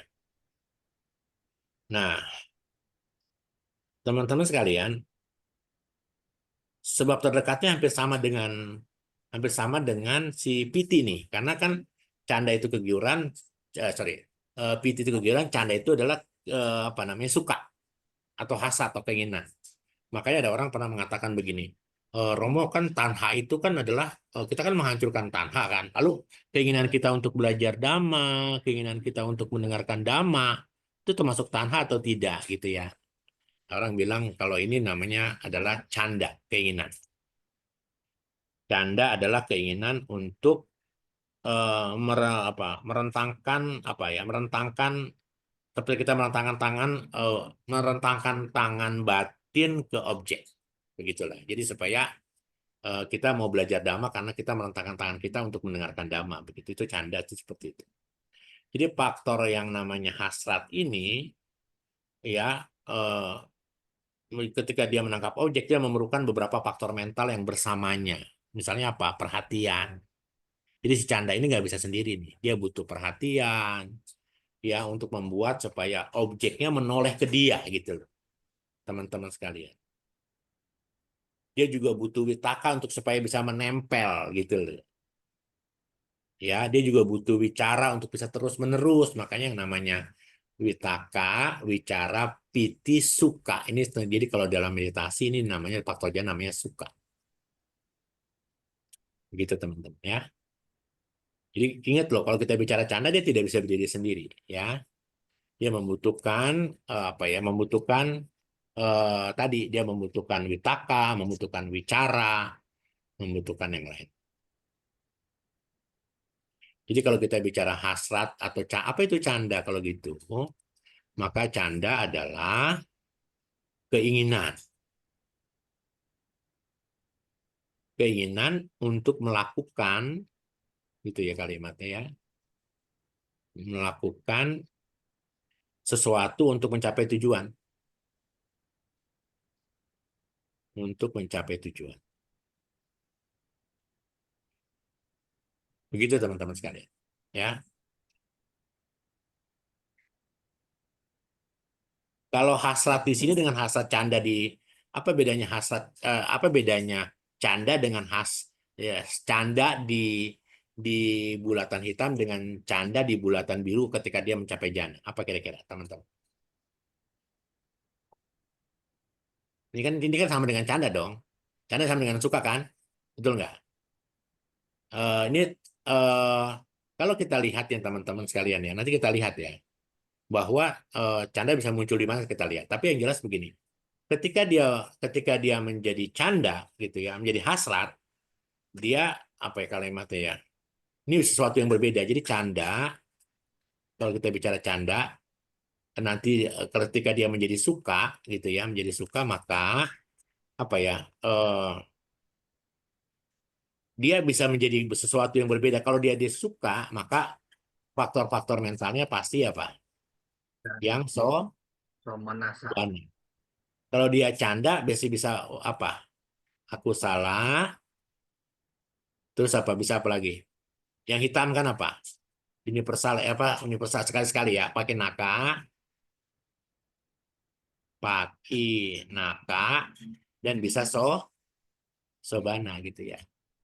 Ketika dia jadi suka, hasad menjadi suka, maka yang adalah faktor-faktor jana saja. Kualitasnya menjadi kualitas yang indah, gitu ya. Kalau canda di sini bisa saja jadi apa? Bisa jadi loba, bisa jadi apa? Tanha, gitu ya teman-teman. Kalau ini jadi faktor-faktor jana. Sama kita bicara ingat nggak yang namanya manasikara itu? Masih ingat nggak kemarin? Manasikara itu apa? Sati, Bisa yoniso, Utara, bisa ayoniso gitu ya. Nah, ya. canda juga termasuk bisa begitu tuh. Ya paham ya teman-teman ya. Canda dia kalau dia lari ke bulatan aku salah, jadi dia jadi karma yang apa? Aku salah, faktor-faktor mental yang buruk. Tapi kalau jadi faktor jana, jadi suka di faktor jana, maka dia menjadi sesuatu yang indah. Teman-teman ingat nggak? Ada salah satu rintangan dari kita pada saat meditasi apa? Pada saat kita meditasi kan ada pancanewarana tuh. Pancanewarana itu apa? Namanya yang pertama apa? Kama, masih ingat nggak? Sama canda, Kama, canda, ya. ya. Jadi kita bicara kama canda, gitu loh. Ini apa nih dia? Kama canda adalah hasrat untuk menikmati apa? Senangan indera ya. Nah, Untuk indriawi. menikmati objek-objek panca indera yang ya ini dia punya dia sifatnya eh, hasrat untuk menikmati objek-objek apa? Indriawi. Ya. Panca indera. Kalau di objeknya panca indera berarti apa nih? Kesadarannya berakar pada apa? Keserakahan kan? Betul ya? Betul. Ya, gitu teman-teman. Tapi pada saat kita belajar dhamma, jadinya apa nih? Kita kan canda juga nih belajar dhamma nih.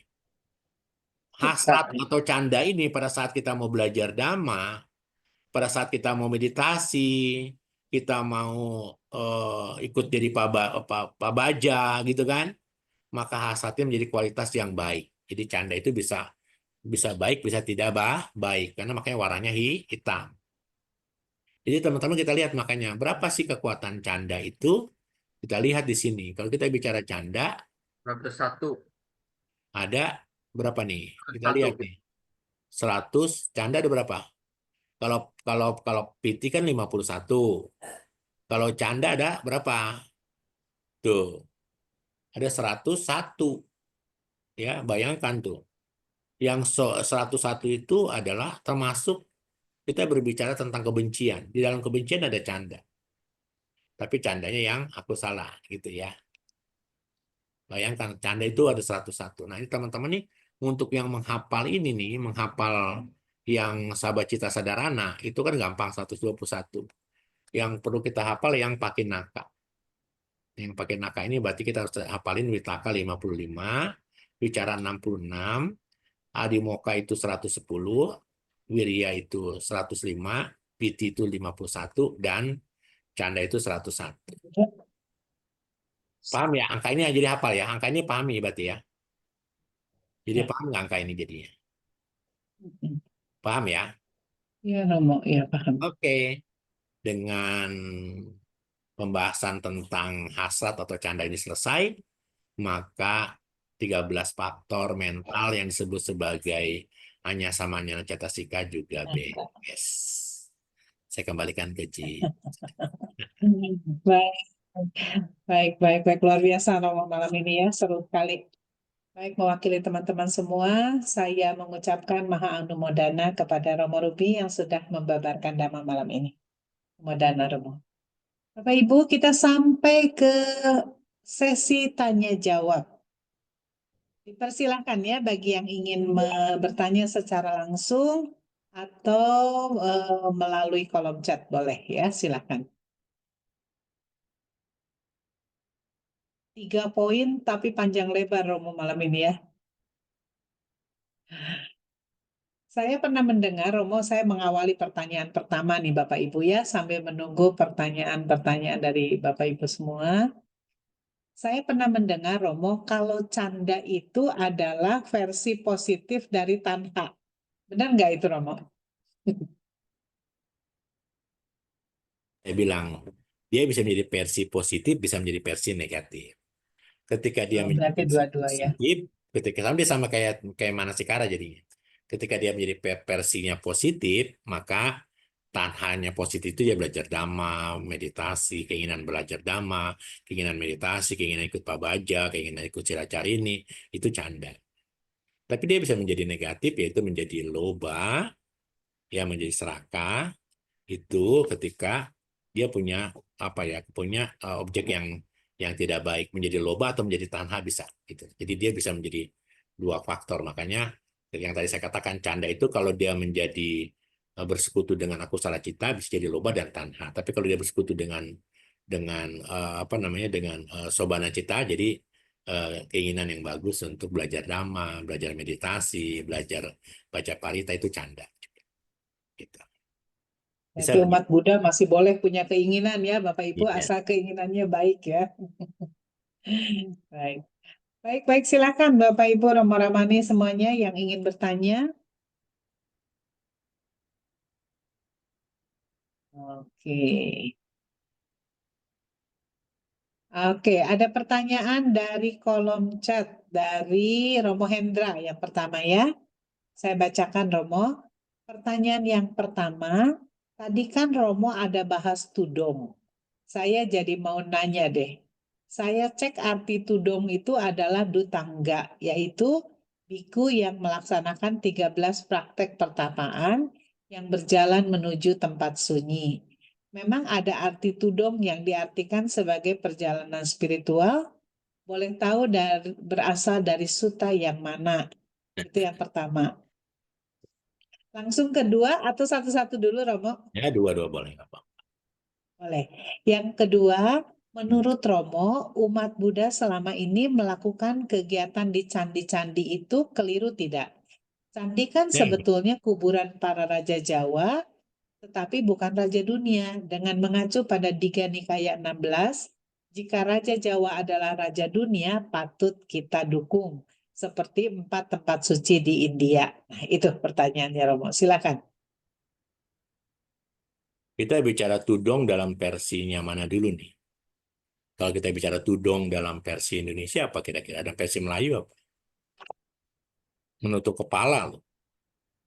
Betul ya? Biasa digunakan oleh wanita berpakaian sehari-hari sebagai bentuk kesopanan. Namanya tudong, itu tudung ya. Tudong.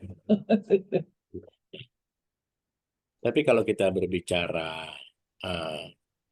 bicara tudong, ada 13, betul. Salah satu dari biku tangga adalah salah satunya adalah melakukan tudong. Tapi tudong itu kalau di dalam Winaya dengan baik nggak dibicarakan tuh tudong. Tudong ada sebuah tradisi saja. Yang dibicarakan di Winaya adalah seorang biku tangga itu dia hanya boleh menggunakan misalnya pakaian dari bekas pembungkus mayat. Dia hanya boleh tinggal di bawah pohon. Itu biku-biku tangga, ada beberapa peraturan. Nah, yang menjadi apa ya? Yang menjadi fenomena hari ini kan adalah tudong itu dilakukan oleh sekelompok biku yang berjalan. Nah, saya cuma bilangnya bukan tudong, itu mungkin napak tilas sekali, mungkin lebih pasnya begitu ya. Tapi kalau kita lihat tradisi di Thailand itu biasanya biku-biku yang tudong itu adalah biku-biku yang tinggal di hutan, lalu dia pergi ke kota atau ke satu daerah karena ada problem. Jadi dia turun rame-rame, tapi dia membacakan rame-rame membacakan sutta atau gatha gitu. Dan rata-rata memang biku-biku yang bisa melakukan tudong kan adalah biku-biku yang kan ada biku yang mengabdikan diri di umat gitu ya. Ada biku yang tidak mengabdikan diri di umat, dia hanya mementingkan untuk spiritual dirinya. Nah, dan rata-rata biar biku-biku yang melaksanakan spiritual diri itu yang melakukan tudong karena dia kan tidak mencari sesuatu ya, dia hanya mencari ya. Ini mungkin satu tradisi baru di Indonesia. 2-3 tahun ini kan ada biku-biku tudong dari berbagai macam daerah untuk menghadiri perayaan Borobudur. Karena tudong yang sekarang ada di Indonesia ini ada dua nih. Ada dua versi ya. Satu yang datang dari Myanmar, itu yang sudah sampai di Batam hari ini, dan satu lagi adalah biku-biku tudong yang datang dari Thailand, Singapura, dan Malaysia yang baru sampai Malaysia hari ini gitu. Dan mereka baru bisa masuk ke Singapura tanggal 12 besok, dan nanti baru masuk ke Batam. Jadi memang Jadi ini tradisi baru kan Romo iya, ya, ada tradisi baru. Jadi itu yang dimaksud. dan Itu sayangnya yang memang biasa di Indonesia ketika itu jadi tradisi baru, maka ini menjadikan promosi untuk acara tertentu begitu ya. Ya sudahlah, mereka punya niat sendiri-sendiri kan, mereka punya di tanah sendiri-sendiri. Baguslah kalau kalau biku-biku mengadakan tudong jalan kaki sekian ribu kilometer kan, jadi kan biku-bikunya tidak mengalami obesitas gitu. Karena Sang Buddha kan pernah berbicara kepada Raja Pasenadi Kosala, karena Raja Pasenadi Kosala itu kan raja yang obesitas kan. Tanya kenapa? Kalau lihat Sutta Pitaka ya, kita lihat Sutta Pitaka, saya lupa karena saya pernah nguji itu mahasiswa. Itu adalah biku-biku karena berpenyakitan tadi, karena kenapa? Karena setelah makan dia tidur gitu loh. Makanya kenapa Sang Buddha dalam Winaya dikatakan ketika dia habis pindah, kenapa biku harus pindah patah? Karena ketika dia pindah patah kan dia makan. Tapi setelah dia pindah patah makan, dia harus juga melakukan meditasi yang namanya cakamana gitu ya, berjalan. Kalau kita lihat penelitian di Indonesia hari ini, banyak biku-biku kita yang obesitas. Itu pasti kan timbul penyakit. Ya. Dengan adanya tudong ya, apa tahu kan energinya keluar dan jadi panjang umur. Baguslah, Pendra ya. ya, kalau jadi sakit dan tumbang itu bukannya jadi menyiksa diri Romo. Ya, Bisa makanya jadi. tadi harus ada kebijaksanaan. Ya, kalau tudongnya dilakukan sebagai bentuk meditasi cangkamana kan bagus. Tapi kalau tudong sebagai sebuah eh, simbol dari sebuah iklan misalnya, begitu kan beda lagi. Kan tudong kan dia berjalan kan beriringan. Kalau dia berjalan beriringan dengan penuh konsentrasi kan jadi bagus. Begitu ya. Tapi ini kan karena perjalanan waktu harus sampai dengan sesuai jadwal kan jadinya susah. Di jalannya pada cepat-cepat, ada yang ketinggalan, ada yang sakit ya. Kalau jalannya sangat cepat begitu kan susah juga ya. Ya tidak apalah, ini kan ada bagusnya kan, Indonesia ini kan sedang, buat Buddha kita kan sedang lucu-lucunya ya. Tudong rame, ya lampion rame, semua rame, nggak apa-apa lah ya, bagus. Lalu apa namanya, ada upacara-upacara lain yang disisipi ya di kalangan Theravada Buddhis. Ya baguslah ya.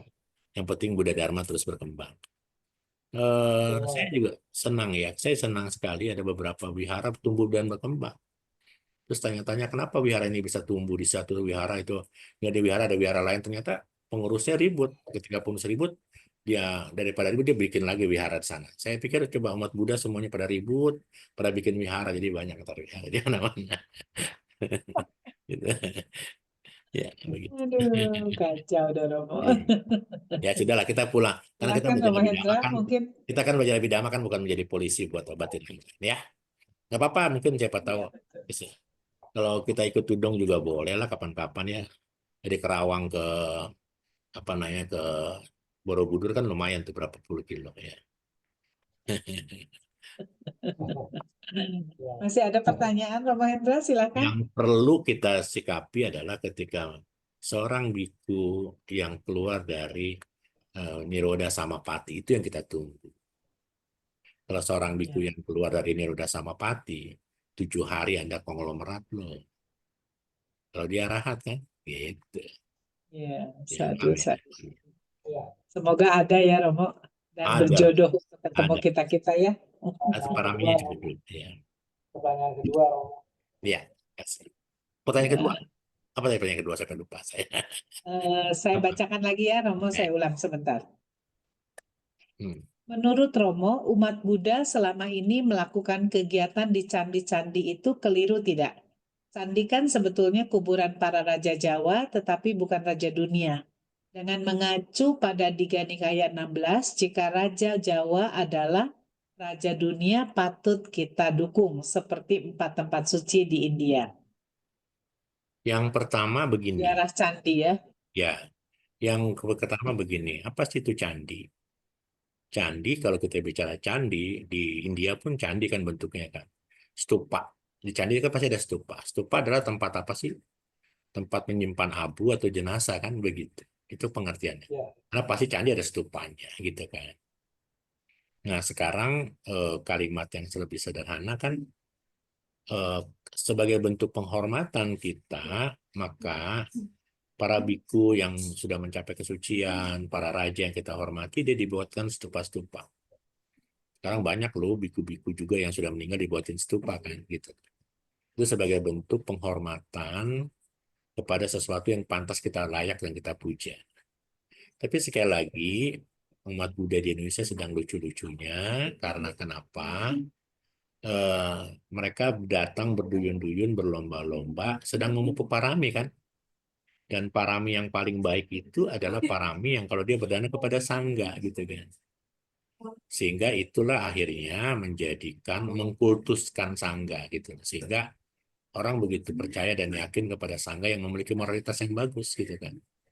Ini ya sesuatu yang bagus karena kan perbuatan baik yang sangat mudah dilakukan kan dana gitu ya. Dana adalah satu perbuatan baik yang bisa dilakukan oleh siapa saja. Nah, karena dhamma hanya dapat diselami oleh para bijaksana, ada level di situ. Ketika orang masih sanggupnya berdana ya berdana saja. Tapi ketika mereka sudah dana bukan lagi tujuan, tapi mereka menaikkan lagi dengan peningkatan sila, ya, dengan peningkatan meditasi, maka akan jauh lagi berbeda. Makanya kenapa?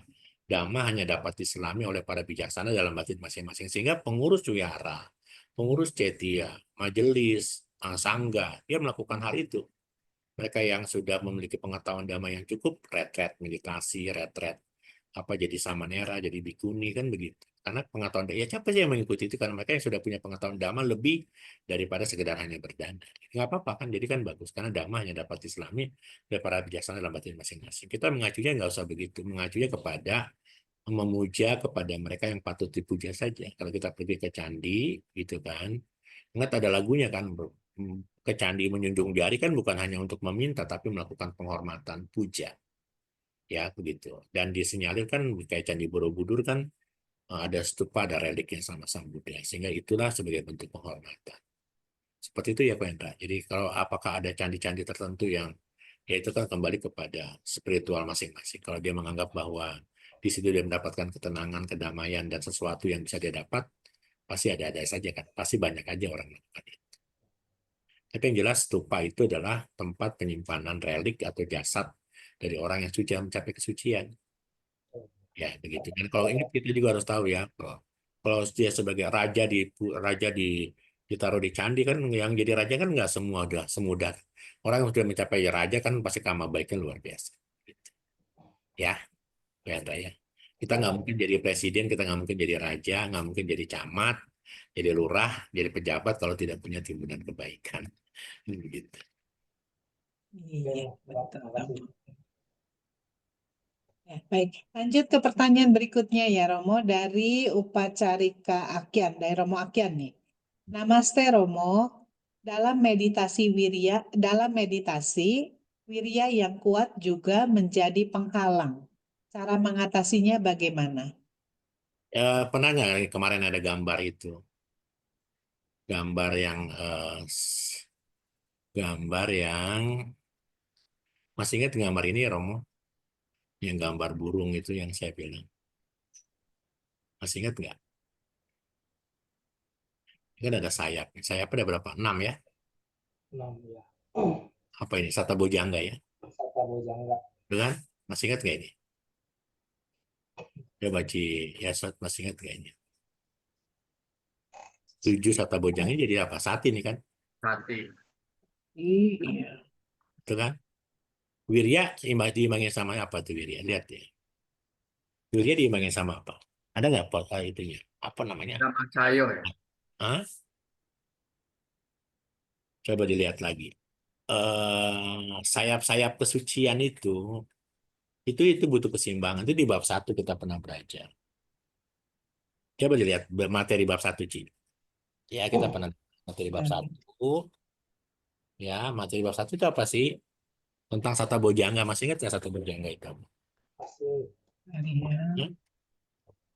Yang sayap-sayap kesucian nih ya. Ini kan wirya itu harus samadhi. Ini wirya ini harus diimbangi dengan samadhi. Kalau wiryanya terlalu besar juga nggak bisa. Wirya harus diimbangi dengan samadhi, dhamma wicayo Eka. harus diimbangi dengan pasadi. Gitu. Piti harus diimbangi dengan apa? Eka. UPK. Makanya kenapa sayapnya harus seimbang. Kalau piti dominan, nggak bisa juga meditasi, nggak bisa mencapai ke pencapaian maksimal. Ya, ini gambar ini yang 7 faktor pencerahan, masih ingat nggak? Prabojangga. Iya, 7 faktor pencerahan. Begitu Romo ya. Jadi ini harus diimbangi, ini wirya harus diimbangi dengan samadhi, piti harus diimbangi dengan UPK, dhamma wicaya harus diimbangi dengan pasadi. Tapi ingat, sati menjadi apa? Menjadi leading sektornya. Gitu ya Romo. Harus diimbangi dengan samadhi. Ingat ini aja, pokoknya ini harus balance nih, ini harus balance.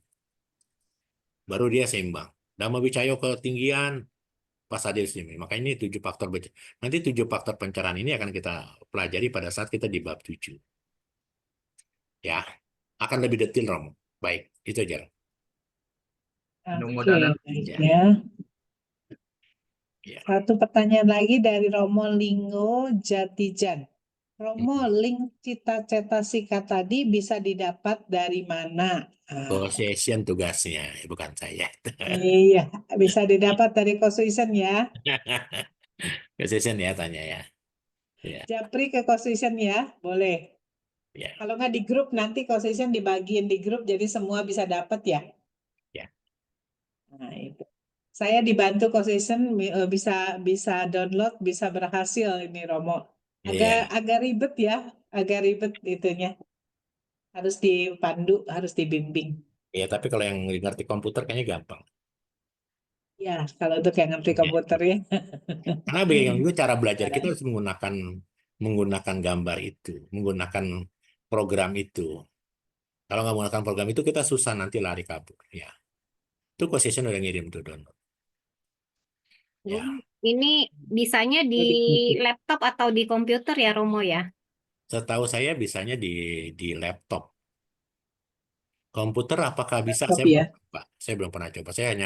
Saya laptop saya beberapa kali itu saya pernah download karena sempat rusak, jadi saya pernah download itu bisanya jadi saya sih biasanya cuma di laptop. Tapi kalau Apa di itu komputer saya nggak tahu. program Abhidhamma? Possession tahu kali. Bisa di komputer. Bisa. Seharusnya Windows, selama Windows Bisa bisa. semua kok. Sama Windows bisa ya. Iya, Oke, baik. betul. Saya bisa semua. Bisa semua ya. Bisa di Pokoknya juga laptop, bisa ya. Kadang udah pernah bikin PC, download ya. Saya. di PC bisa. Iya, iya, iya. Ya, mudah-mudahan dengan kita Oke. belajar itu cara mudah belajar Abhidhamma kok. Ya, angka-angka tadi nggak usah dihafal. Sekarang udah bisa tinggal lihat klik komputer aja. Gitu. Sudah dikirim ke grup Abhidhamma, nanti Bapak Ibu dan sahabat Dhamma bisa cek ya. Iya. Oke, baik. Masihkah ada yang ingin bertanya? Satu orang lagi, silakan. Kalau tidak ada, saya hanya ingin merangkum sedikit saja karena nanti minggu depan baru saya akan membacakan lebih banyak ya. Malam ini kita belajar kelanjutan dari Pakinaka sisa 3-nya ya, yaitu yang pertama Wirya, kemudian Piti, dan yang terakhir adalah Canda ya. Seperti biasa, Romo memberikan kepada kita pemahaman presisi masing-masing karakteristik, fungsi, manifestasi, sebab terdekat, dan ibaratnya. Itu ya. Saya yakin Bapak Ibu sempat mencatat tadi ya. Tadi karena Romo juga tidak terlalu cepat, malah bisa menulis ya di whiteboard tadi, jadi kita juga bisa mengikutinya. Baik Bapak Ibu, malam ini itu yang kita pelajari 3 hal, tapi 3 hal ini ternyata panjang lebar dan sangat menarik Bapak Ibu ya. Minggu depan kita akan mulai pokok yang baru ya, Romo mungkin langsung ke aku salah 14 ya. Aku salah cetasika 14. Baiklah Bapak Ibu, sebelum menutup kelas, mari kita membagi jasa kebajikan kepada semua makhluk. Kita akan melakukan pelimpahan jasa ya.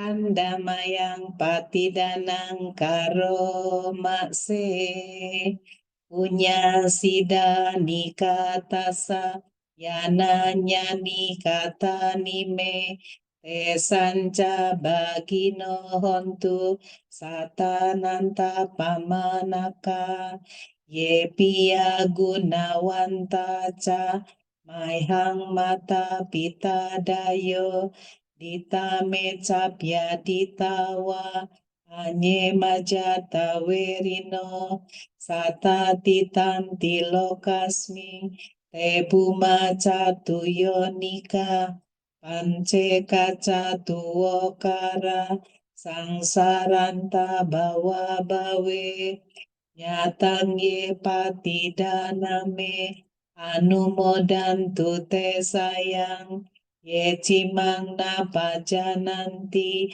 dewa te sang niwedayo maya dinana punyanang anumodana hetuna sabe sata sadahontu awera suka jiwino kema padan capa pontu tesasa si jatang subah sadu sadu sadu.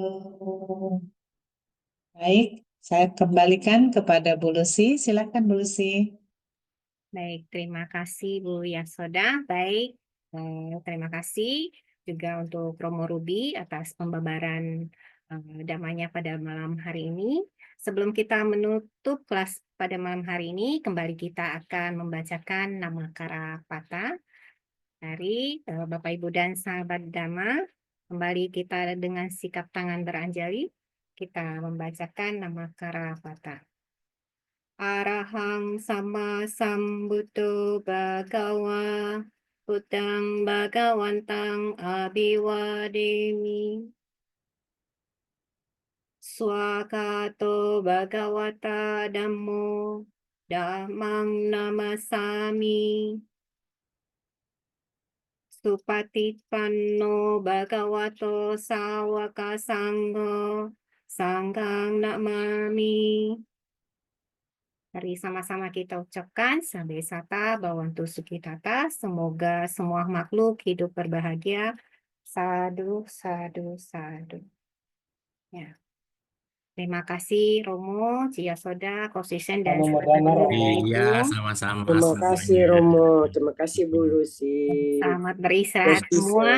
Terima Jangan kasih. lupa Romo. Ya, untuk Soda. kembali. Terima Terima kasih kasih. juga Sampai minggu teman-teman depan semua. ya, sampai hari Senin. Ya, Terima sampai kasih Romo, terima kasih sama-sama. Halo Bro. terima semua. kasih, Lucy, terima kasih Kosisen, Bimbing. teman-teman Ya, semua. semuanya. Terima kasih. Ya.